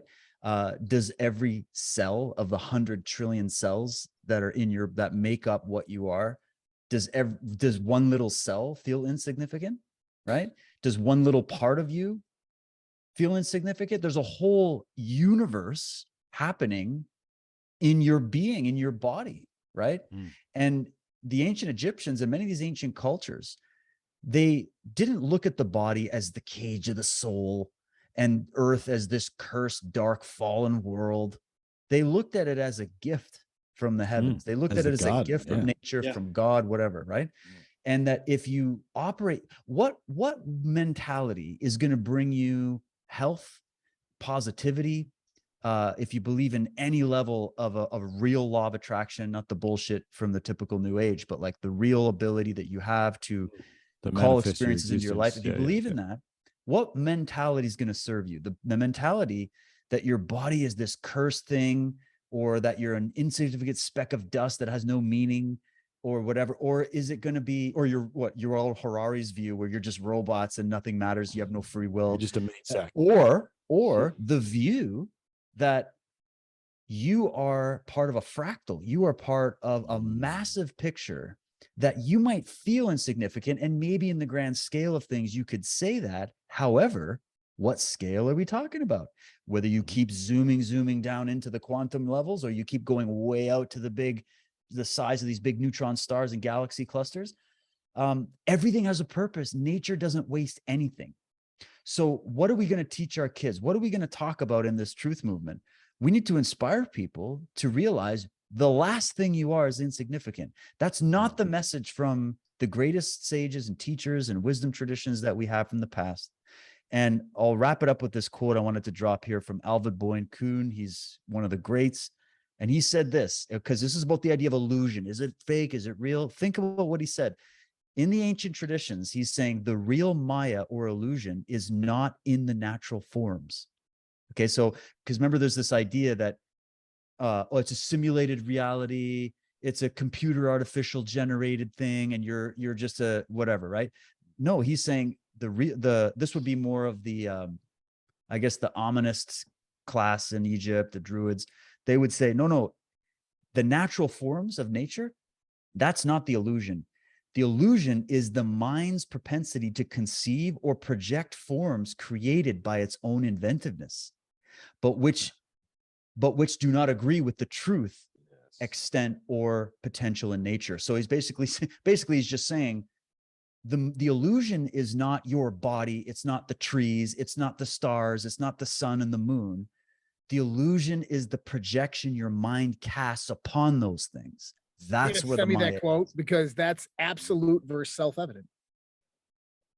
When I was talking about that's beautiful. That was beautiful. That's man. right. Yeah, that's And amazing. and I Yeah, I love think how it's this a- talk has gone too, because yes, I wanted to cover space is fake, but we've gone into this reality where basically the illusion makers are trying to show us that we are insignificant, and even the space is fake thing. It's like, well, we're just in this Truman Show reality, and the stars are just holes in the firmament and all that stuff. And that's the thing, is that I'm glad we've gone into this bigger picture. Yeah, I like to cover a few more points with you guys, but at the same time, I think that it went into a more beautiful conversation and just debunking one thing, and I really like that. So I think the one thing I wanted to bring up, before we jump back onto the specific questions, there was two things there, right? So I think in the late 90s, early 2000s, religion really lost its hold on the broader population. Okay, globally. I mean, you can say, yes, people say they're Christian, but no one really goes to church anymore on a larger scale. Religion lost its hold, and science sort of took over as the religion. Okay, and I think there's something in there, that there's the belief in the white coat and the stethoscope. Like, that's all. You talk about cognitive dissonance and psychological profiling. They wear the white coat and the thing. It's been statistically proven, proven in studies, that people feel better when a doctor's wearing a white coat. It's got nothing to do with the fact that whether they're a doctor or not. But there's the science and religion thing that switched over in the late 90s, early 2000s within our lifetime as well, where basically the churches were, well, we like to call them rock spiders down here, which basically means you prey on underage people, basically. We don't have to go any further than that. However, when that became evident, then science took over that space. And I think that's where, like you said before, I can't remember who said it, but these people believed in 1995 that, the Earth's 6,000 years old and it took 5 days to create and stuff like that. Once that belief system was wrenched from them because they couldn't deny the fact that it was bullshit, they latch onto these other things, right? And then that's an issue there too.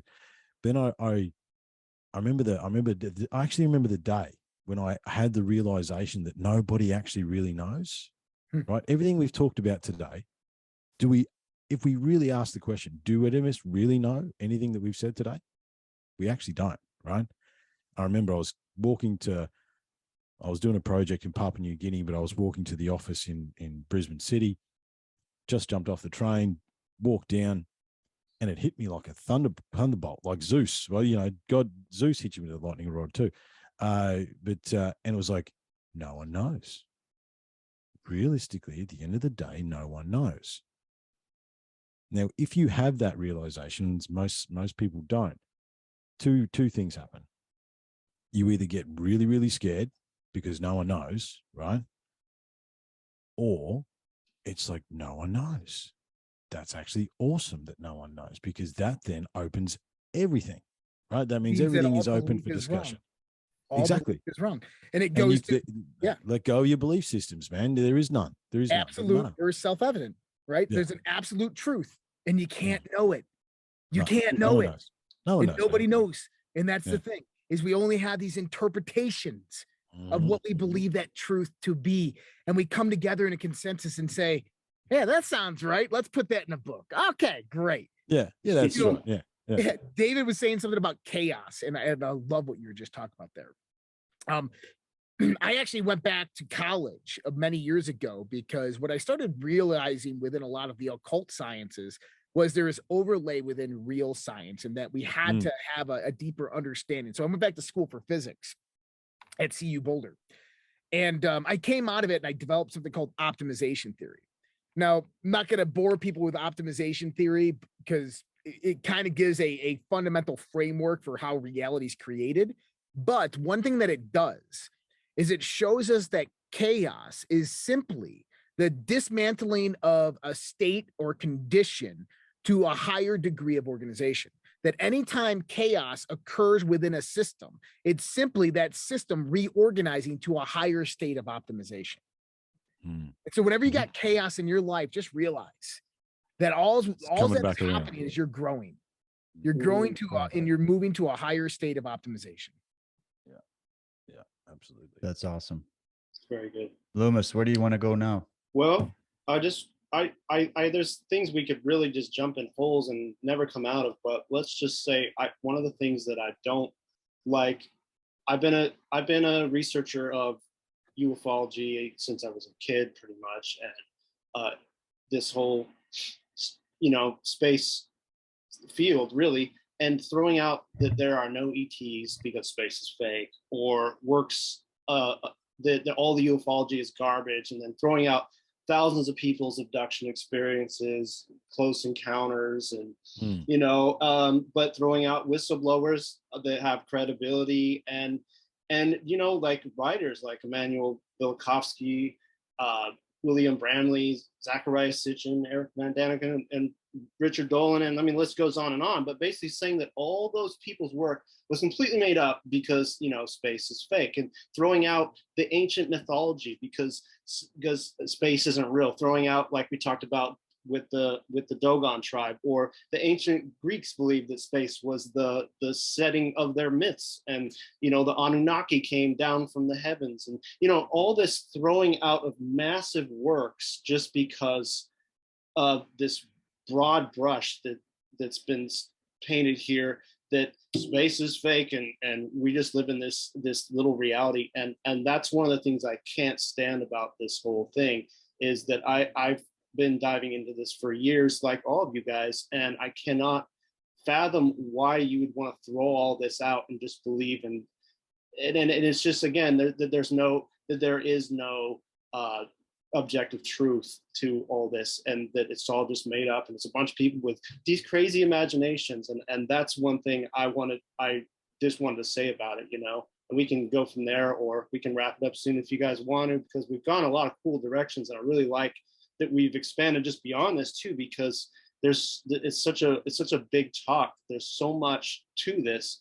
Maybe we can even do it again sometime, but I'll let you guys. Yeah, I'd be down. Yeah. I'll let you guys. Can I say something real quick to that, sure. Loomis? Because I'm so glad you brought it up, man. You almost because those subjects are my fun subject. I love those subjects. Yeah, I grew that's up the doing fun that stuff. too. Yeah, absolutely, man. I did a cross country tour with Richard Dolan, by the way. We were hanging out in an RV going across Canada. I even smoked a doobie with him. He was super cool. You know, I love the subject, and everybody kind of has their different opinions on it. But what I loved about it was the open-mindedness of it, of saying, hey, you know, we've always been looking at it through the lens of either Darwinian science, where it's just a bunch of rocks floating in space, we're an anomaly, we're an accident of nature, or the religious perspective, where it's all realms out there somewhere, not in the physical universe, and some other domain of dimensionality that we can't understand. And yet this was a new way of saying, no, man, it's a little more nuts and bolts. I mean, there's other people living in other countries on this planet. There's other forms of life on this very planet that we live on right now. That's something you can know. It's not so far out there to think that maybe a lot of what these myths and legends and these scriptures and stories we're talking about was a combination of anthropomorphizing the stars and telling the myths and all that, but also maybe recounting real occurrences of literal interacting with stories, people yes, from elsewhere, right? Like, absolutely. so I love that perspective, whether people believe it or not. It's just, it's a very important perspective to look at. And and when you say people come up with these theories to whitewash all of that, as you were talking, I thought of this experience I had where some Jehovah's Witnesses kept coming to my place. Okay. And I was the guy in the neighborhood. I loved it because I study a lot of religion and stuff. And I was the kind of guy, I wouldn't just slam the door. I'd go, here, let's pull up a chair. I want some coffee. Let's talk. I'd love to talk. Do you want a drink? Yeah, I've done that. Yeah. I want to know why you think what you think. Right. Absolutely. And they would sit and give me the whole spiel. And this one girl, I could tell she was like in training. Right. And she just looked at me because I kept challenging the guy who was like her mentor and just bringing up little pieces and stuff. I didn't even get to the point that, you know, the whole thing was set up by Masonic orders or whatever. But I just started getting there and I'm like, maybe you could question some of this stuff and there's other perspectives. And she just went, you know what? She kind of had this frustrated moment with me. She just went, it's simple. This is simple. What you're talking about is so complicated and big and everything. This is simple. And the reason I thought of that when you were talking was, I think that's what people are doing, man. That's exactly the ability to have nuanced thought, the ability to have theories just to play off your belief system, just to test it, or even to expand your thinking. That is a very complicated process. You're also going to face your shadow during that process. You're going to face your demons. You're going to face your doubts. You're going to face your own cognitive dissonance, which is painful. It's actually physically painful to go through.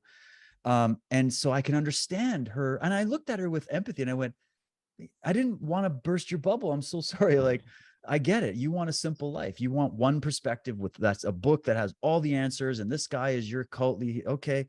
But I sit back and I went, there's certain people on the planet.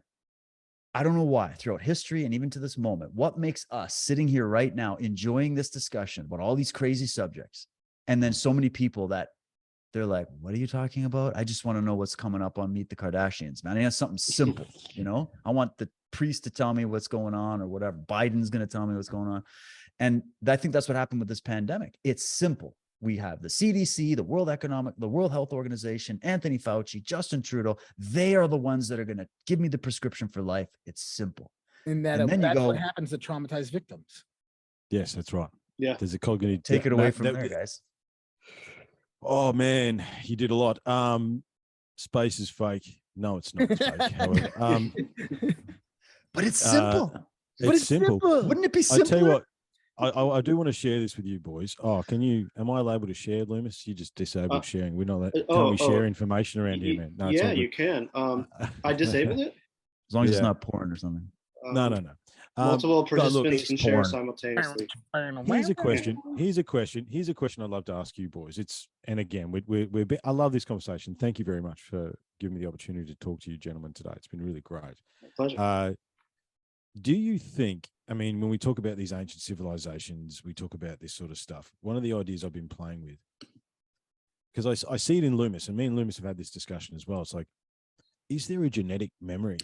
Like, are we of the survivors of the previous civilization, right? Do we hail from back past then? And we know there's more to this. We know that, I think it was Jung that said the fact that science and spirituality are deemed separate does a disservice to them both. because Nice they one. exist.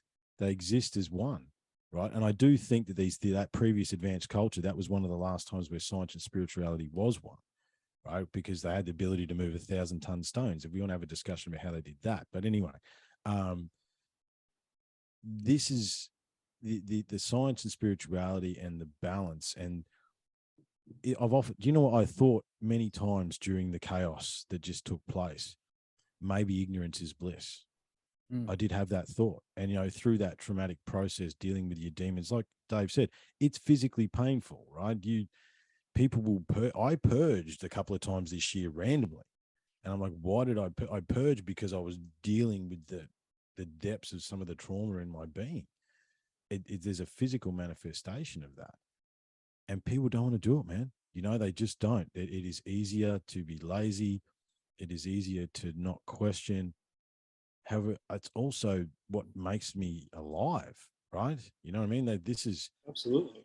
when I started ramping up for this show. I'm like, man, this is cool. Like this is why I do this. You know, we're not getting paid for this, boys. You know, we're just here having a good time because exploring consciousness and ideas is the fruit of life. And maybe we understood once upon a time. Maybe there's a genetic DNA memory. I don't know. What do you boys think about that? That's off the topic. But I love the want to show idea. you a meteorite. I also want to show you a meteorite tumbling through space to prove to you that space is. I love the idea, and it actually directly fits into a lot of the research that I've done within my life.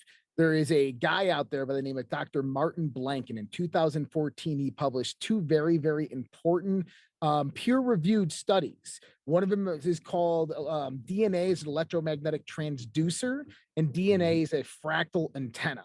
And he shows conclusively that DNA is transmitting and receiving signals within the 24 to 32 gigahertz range. That's the microwave range. It's also the first channel of 5G, as well as that if you chop up DNA in half, it'll still transmit and receive those signals, although it would be degraded, right? But it's fractal in its nature. And when we start looking at like junk DNA, I think that there is a variation encoded within junk DNA of our lineage, of all of our incarnations that we hold and bring along with us, and that we can unlock it. And I'm actually, I have a private social network of about 8,000 people, and I'm very, very like, we talk a lot about a lot of these things. And one thing that a few of us have been doing is trying to figure out how to unlock that DNA, which if we understand that the mind and the body are in this coherence, and that the DNA is simply this switch that exists within that coherence, then there should be some way to initiate that. And myself, I wear this bracelet right here. This bracelet was given to me in 2009. I still have it. It's just a regular bracelet. It was given me in 2009 by a gentleman that I met. And when I met him, his brother had just died. His brother was a world-renowned herbologist. His brother just died. He gave up all of his companies, gave up his house, gave up all of his worldly possessions. He was going to go travel the world. He was in Thailand at the Sleeping Buddha Temple, and the head monk there, the head Rinpoche, called him in the back and said, "I've been waiting for you." He had no idea who this guy was. And he goes, "I have something for you." And he gave him a box with 2 bracelets that he had blessed. And he goes, "This is for that other person that you are connected to through lives." And so he calls me up when he gets back into the United States, and he's like, "I got to see you." I'm like, "Okay." And this is like, you know, I'm 5'8". This is like a 6'4", blonde-haired, blue-eyed, 50-year-old man. I'm still in my 20s, and I'm like, okay, what's up, you know? And the night before I go to meet him, he kind of like, I want to tell you about my trip and stuff like that. I went into a meditation. I'm like, how do I know him? Where do I know him from? And I used to be able to go into these deep trance-like meditations. I could do it. I just haven't tried it in a long time. And I went into this meditation, and I kind of opened my eyes, and I'm wearing full Roman battle armor. And he's right next to me wearing full Roman battle armor. He's a general, and I'm his under general. And we're holding hands, and we're saying a prayer in Latin. And we say to each other, "If we shall die in this life, shall we meet each other in the next?" Right? Mm-hmm. And so I come out of it, tears are coming down my eyes. I'm like, man, how do I tell this guy this, this story. And I go to meet him at a coffee house. I walk in, and on the table of the coffee house is this little wooden box. And I go there, and he starts telling me the story about how he's there and he meets the Hebre Panche at the Sleeping Buddha Temple. And he gives him these 2 bracelets. I'm like, cool, dude. Like, who is it? Who is it? Right. And he opens it up and he hands me one of the bracelets. And I'm like, dude, this is weird. This is just too too synchronized, right? Where do we know each other from? And he looks me dead in the eyes, and I haven't said a word to him. He goes, I've been getting this feeling inside myself that we were Roman soldiers, and that we made this pact that if we died in that life, that we would meet each other in the next. Yeah. And I just started bawling. But that's what this symbol right here, that's what this represents to me.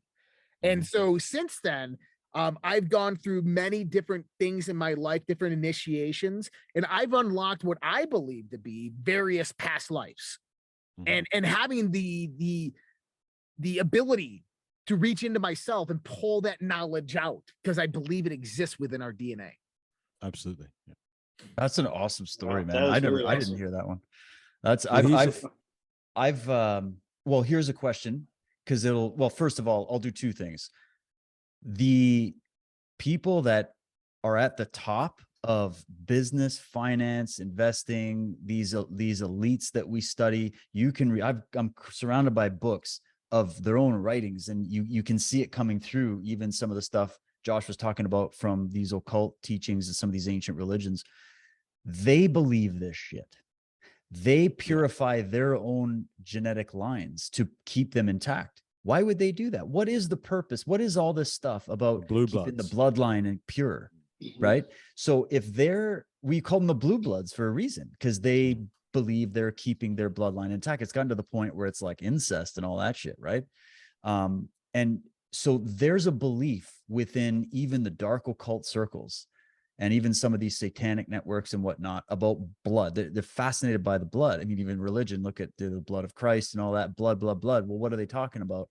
I think they're talking about that phylogenetic race memory to keep the story of their lineage alive, and that it's been diluted, right, as we've all been intersecting over history in some senses, but that when you get into the epigenetic world and studying epigenetics, and you get into people like Bruce Lipton or his name's escaping me, but morphogenic field, right, these guys, there's a connection on a deeper level that expresses itself through a physicality, but that what I think we used to just call spiritual, but that I think is the memory of the past. And that actually fits in wonderfully to this idea that humanity is a traumatized species on one level, because our ancient ancestors experienced past traumas and cataclysms that I think affected our development.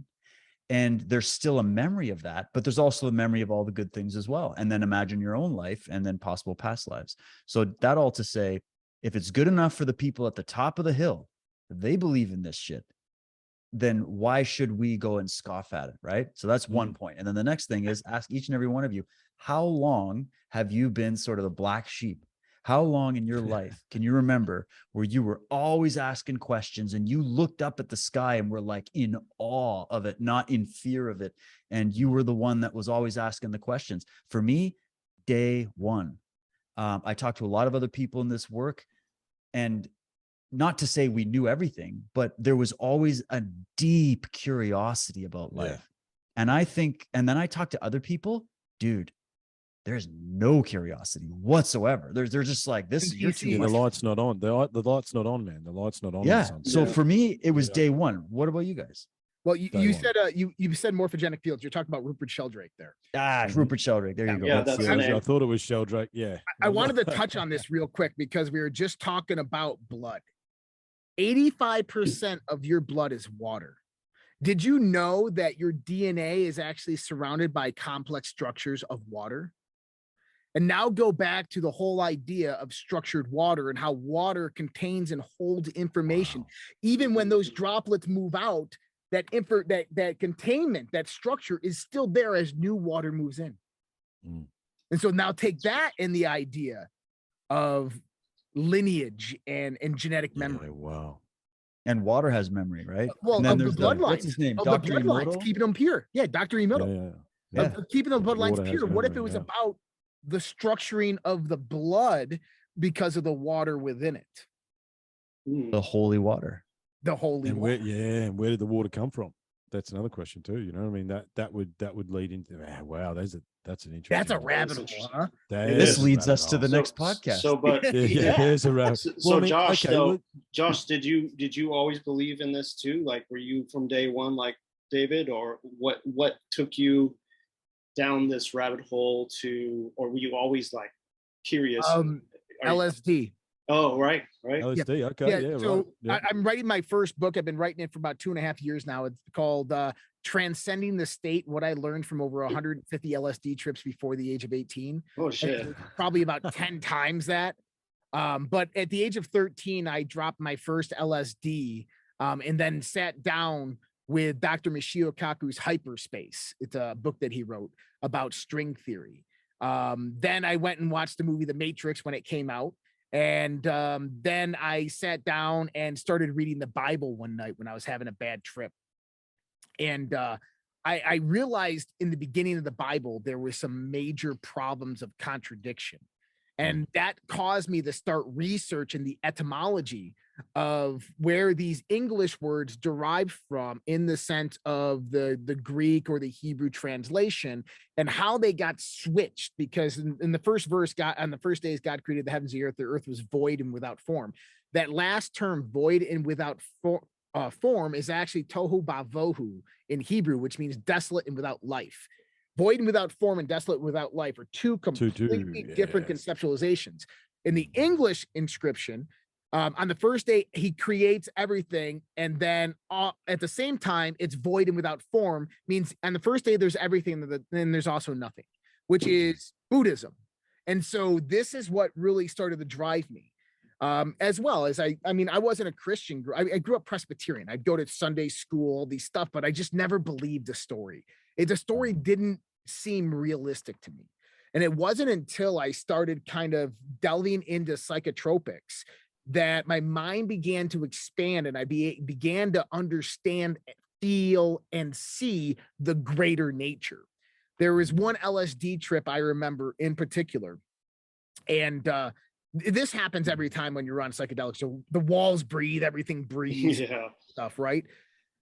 But have you ever put yourself in the rhythmic balance of that breathing?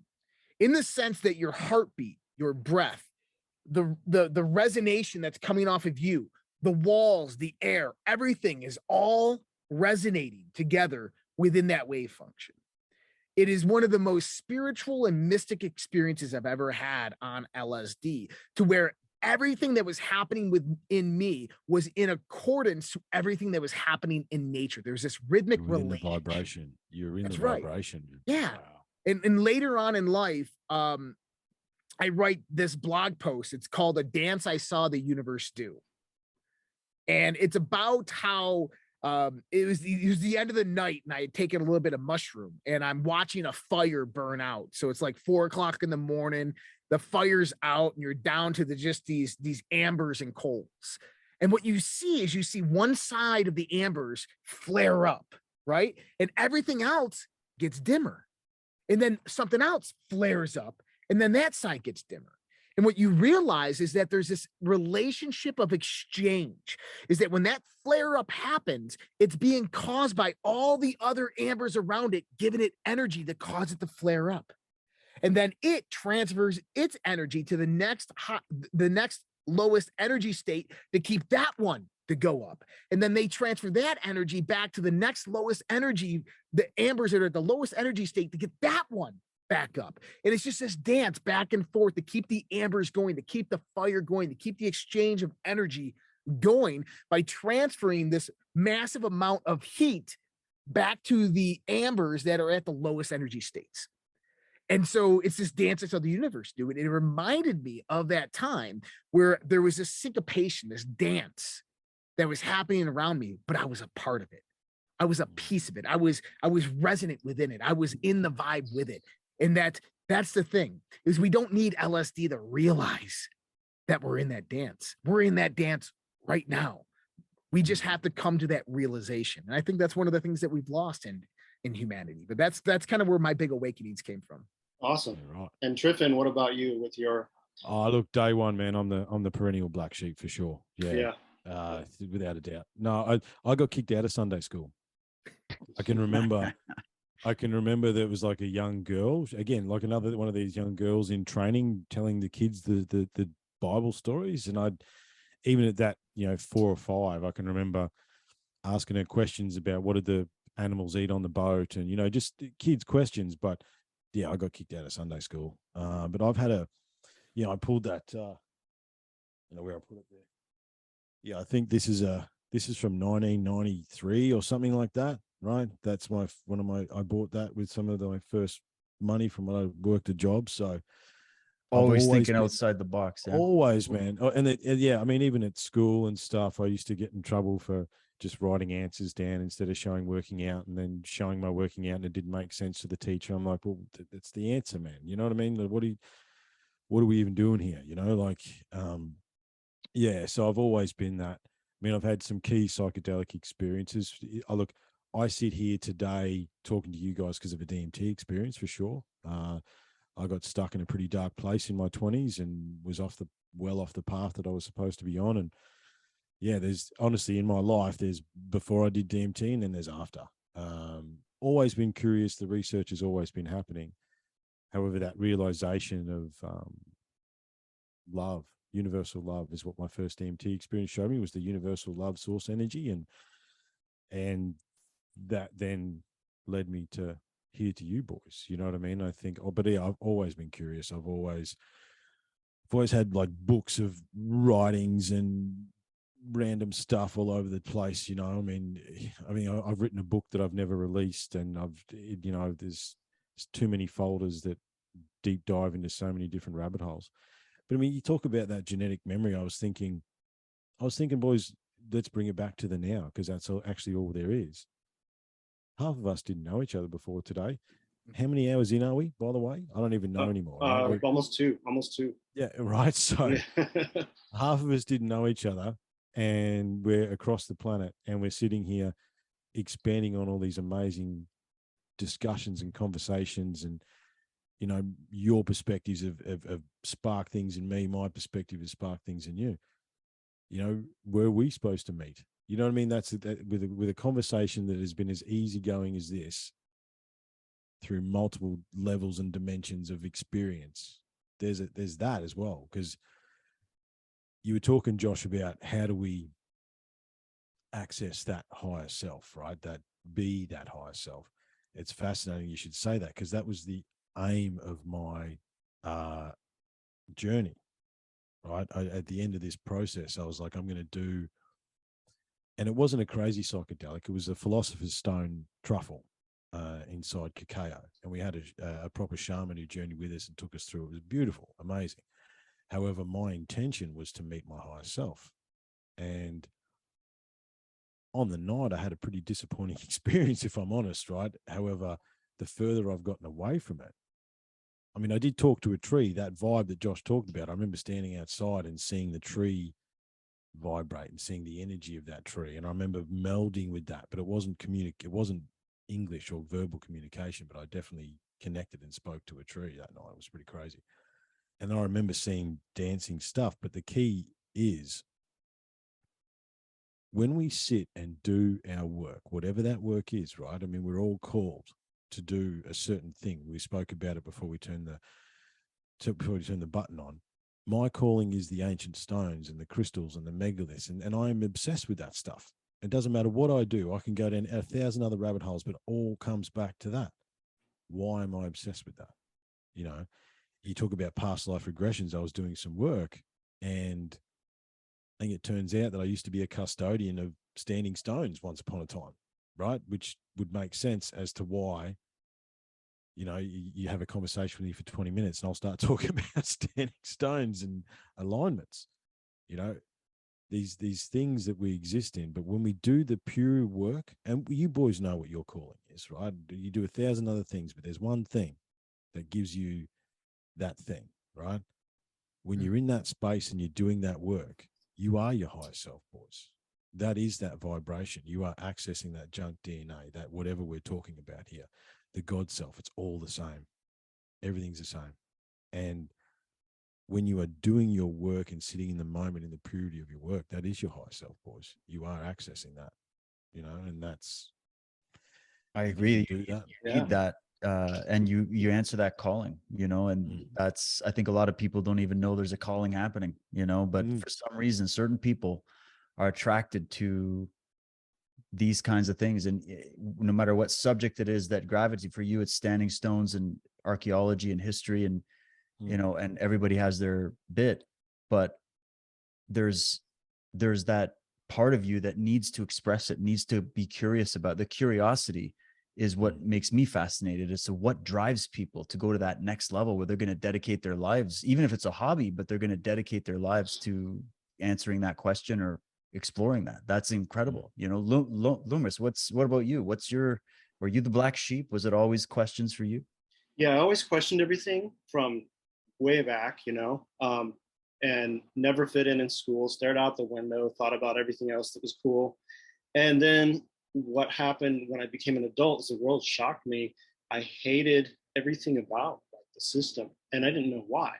But I ended up going on the psychedelic trip, just like you guys did. And the psychedelics paved me a path that said, because I'm a musician and I wanted to do music, and I said, fuck the system. I don't care if I live off credit cards or savings or sell weed or whatever.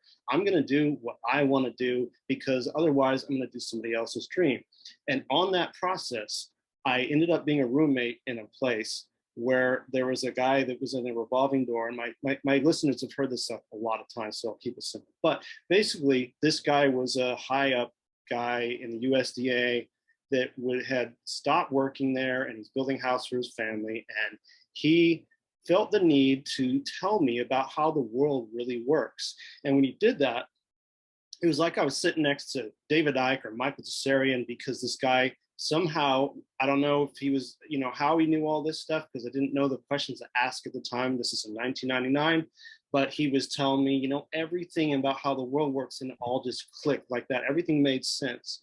And so this guy kind of, when I think about it, he found me. And then that set me on the path. He told me that 9/11 was going to happen. This is in 99. And then in 2001, well, he didn't tell me when, but he's like, watch, this big thing is going to happen. And I was like, oh shit. And then that really set me on fire. And then in 2008, I met another insider randomly through my ex-wife, who was at a playground, that said that there's a guy that talks about chemtrails all the time. You should talk to him because you're into that too. And I was like, okay, I guess I'll talk to him. It's like, I thought I was going to have to tell him some stuff because I thought I knew a lot. And it turns out he was a son of a CIA contracted scientist. And he told me all this other info. And so I never looked for this information. It came to me. And because it came to me, I felt like I'm this soul that needed to meet these people at these times in order to do what we're doing now and give out the great work, the great information, because, I don't think I can't see anything more important than giving out this information in this crucial time right now. So that's kind of what happened to me, is that I got awoken at a point. I was able to assimilate the information because of the psychedelics that opened my mind and expanded it enough to be able to get out of the system bubble and realize that in a particular time in my life that I can learn this information and totally just snap within me. So, I never went looking for it. It came to me, and all that wonder as a kid, looking up at the stars and stuff, all came into this too. So it all came into one perspective, because as we know, all this interjoins and interlocks. So yeah, that's what happened to me. And I wouldn't take it. I wouldn't have it any other way. I love That's it. awesome. Yeah. That's awesome.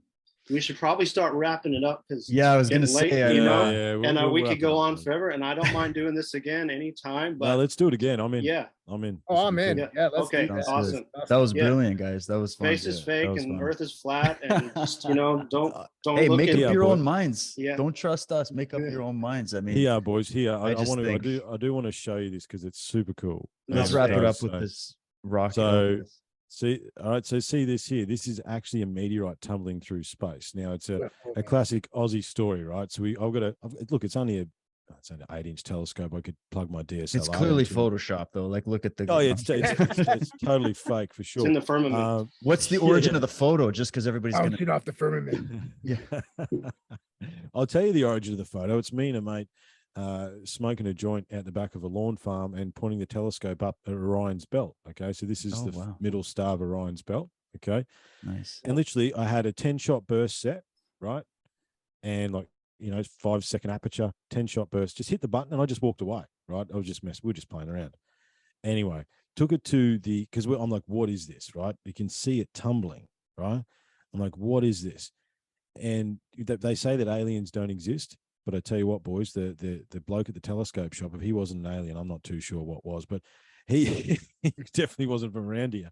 But he said you've actually just captured a meteorite tumbling through space.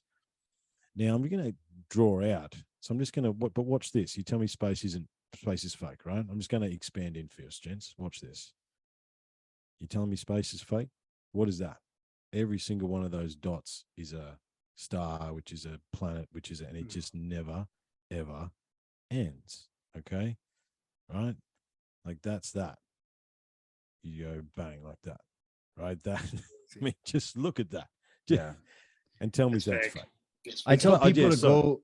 I tell people to go to. Usually, there's always these local astronomy clubs. These guys have really high powered telescopes. They know their stuff, and you just go. This is what I did. I went and started just talking to these people, got to know them, and they would be like, "Here, let me show you. I've been looking at the moon this whole week, or we've been looking at this star or this cluster over here." And you can get involved with. If people want like the proofs, are like, "Oh, we can never know." There's ways to know shit. You just got to get out and talk to the right people. Get some equipment. You showed one picture. I'm sure there's a billion pictures we could look at that show you. Well, that was honestly, that was taken 500 meters, like a few Ks from my house. Wow. And that's just me and a mate messing around. You know what I mean? We weren't, Yeah. we're just going to have some fun, look at the stars and see what happened. And that was The just Earth by is chance. flat, said no astrophysicist, astronomer, cosmologist. Right. To kind of leave you guys with this is that, we talked a lot about truth and a lot about various things. And I think that's really what this comes down to is that we've all come to the understanding that what is happening in this world is this perpetuation of spiritual and information and psychological warfare. And that at the end of the day, I talk about the word evolution. And for me, I have to define everything. If I'm talking about a word, if I'm utilizing it in my vocabulary, I have to have a meaningful definition for that word that I accept within myself. And I wanted to share this is that evolution to me is learning something that you did not know that you did not know. And if you think about it, in all points of spiritual, mental, and physical evolution that have occurred throughout all of history, even if we, don't believe in the Darwinian theory of evolution, we know that things evolve, they adapt to their environment, and they grow within their environment. And that for me, that comes only through this process of learning something that you did not know that you did not know. And it's only through those things that we did not know that we did not know can we grow and advance within our being spiritually, mentally, and physically. That's a awesome. brilliant segue to finish it up. That was awesome. So- Boys, this was a pleasure. Very nice. Thoroughly Really good. enjoyed talking to all of you. We talked about so many subjects, and I think we gave people a lot to think about. So, think so. thanks for having me on. This was Absolutely. great, Yeah. guys. You No, guys want thank to you, plug boys. your shows and everything? David, your Truth Yeah. Warrior? Sure. Yeah. I do a Anyone podcast know? weekly. You can get it at dwtruthwarrior.com. I'm on Rumble. My main social media is Telegram. DW Truth Warrior is my handle. I'm on Twitter, still battling it out. And I'm also working on a documentary series called Cult of the Medics. There's 7 chapters that are available. They're available for free. And we're getting into the occult history of the medical industrial complex. And then for my premium show that I do with Michael Tessarian, who's a good friend, mentor, and we do that on Unslaved. So we call it unslaved.com. And there's a small fee for it, but it's information and research and concepts you're never going to hear anywhere else. And that's where you can find all my things. Awesome. Triffon? Yeah, unlocking the code. I'm on Instagram. I'm embracing Twitter. As I said, social media is a foreign concept. I do need to jump on with you boys and do some different stuff. However, yeah, at the moment we continuing down the rabbit hole of the megalithic stuff. We're in the middle of reading a book and exploring that. We've got some research trips coming up, and on Instagram, Twitter, Unlocking the Code. I'm on all the podcast apps. Just honestly, boys, I really appreciate the invitation, and thank you all for your time. It's been very cool. I wasn't sure about doing today, honestly, because of the piece that I've been feeling like, do I need to do this? But I'm really happy that I did. And I've listened to Josh before, so I know about his stuff, the optimization principle. Like I'm across that, man. That's where I'd heard you, and that's awesome. I'm looking forward to jumping in Dave's stuff, and would love to do some more work in the future. Thank you. And Josh? All right, I do a radio show called The Dark to Light Show that airs on 1040 AM WYSL in Western New York. You can also find the rebroadcast of that on redpillradio.online. You can find most of our stuff at redpills.tv. I do 2 different podcasts and another TV show throughout the week. I do the Daily Dose, which is Monday through Thursday. That's more the geopolitical, geomilitaristic aspect of what I call the unfolding global conspiracy of the World Economic Forum, infiltration of communism into the world. And then on Friday nights, I do shows very much similar to this called Conversations on the Fringe, where we have a wide range of guests. David and I have known to be doing marathons there for 6 to 8 hours sometimes. But we talk about all different types of things, from UFOs, aliens, alternative universes, consciousness, mind, psi phenomena, whatever it might be. And then we also have 2 other shows on my channel, redpills.tv. We do Morning Coffee. There's 2 other hosts that do that one. And then there's Makes You Think on Saturday nights, which has a wide range of different co-hosts and guests. And they deep dive into the various conspiracy theories. But you can find all of that, including the Dark to Light Show, at redpills.tv. That is the URL. Awesome. Thanks, guys, for coming on. That was a really awesome conversation. It went so much more beyond than I expected it to. And I'm glad that it did, because it just shows how big this world really is. And if you think space is fake by now, I mean, you can believe what you want, but I think we figured it out. So thanks, guys. Thanks, gents. That was awesome. Thank you. Yeah, it was awesome. On you guys. All right, guys. Thank you.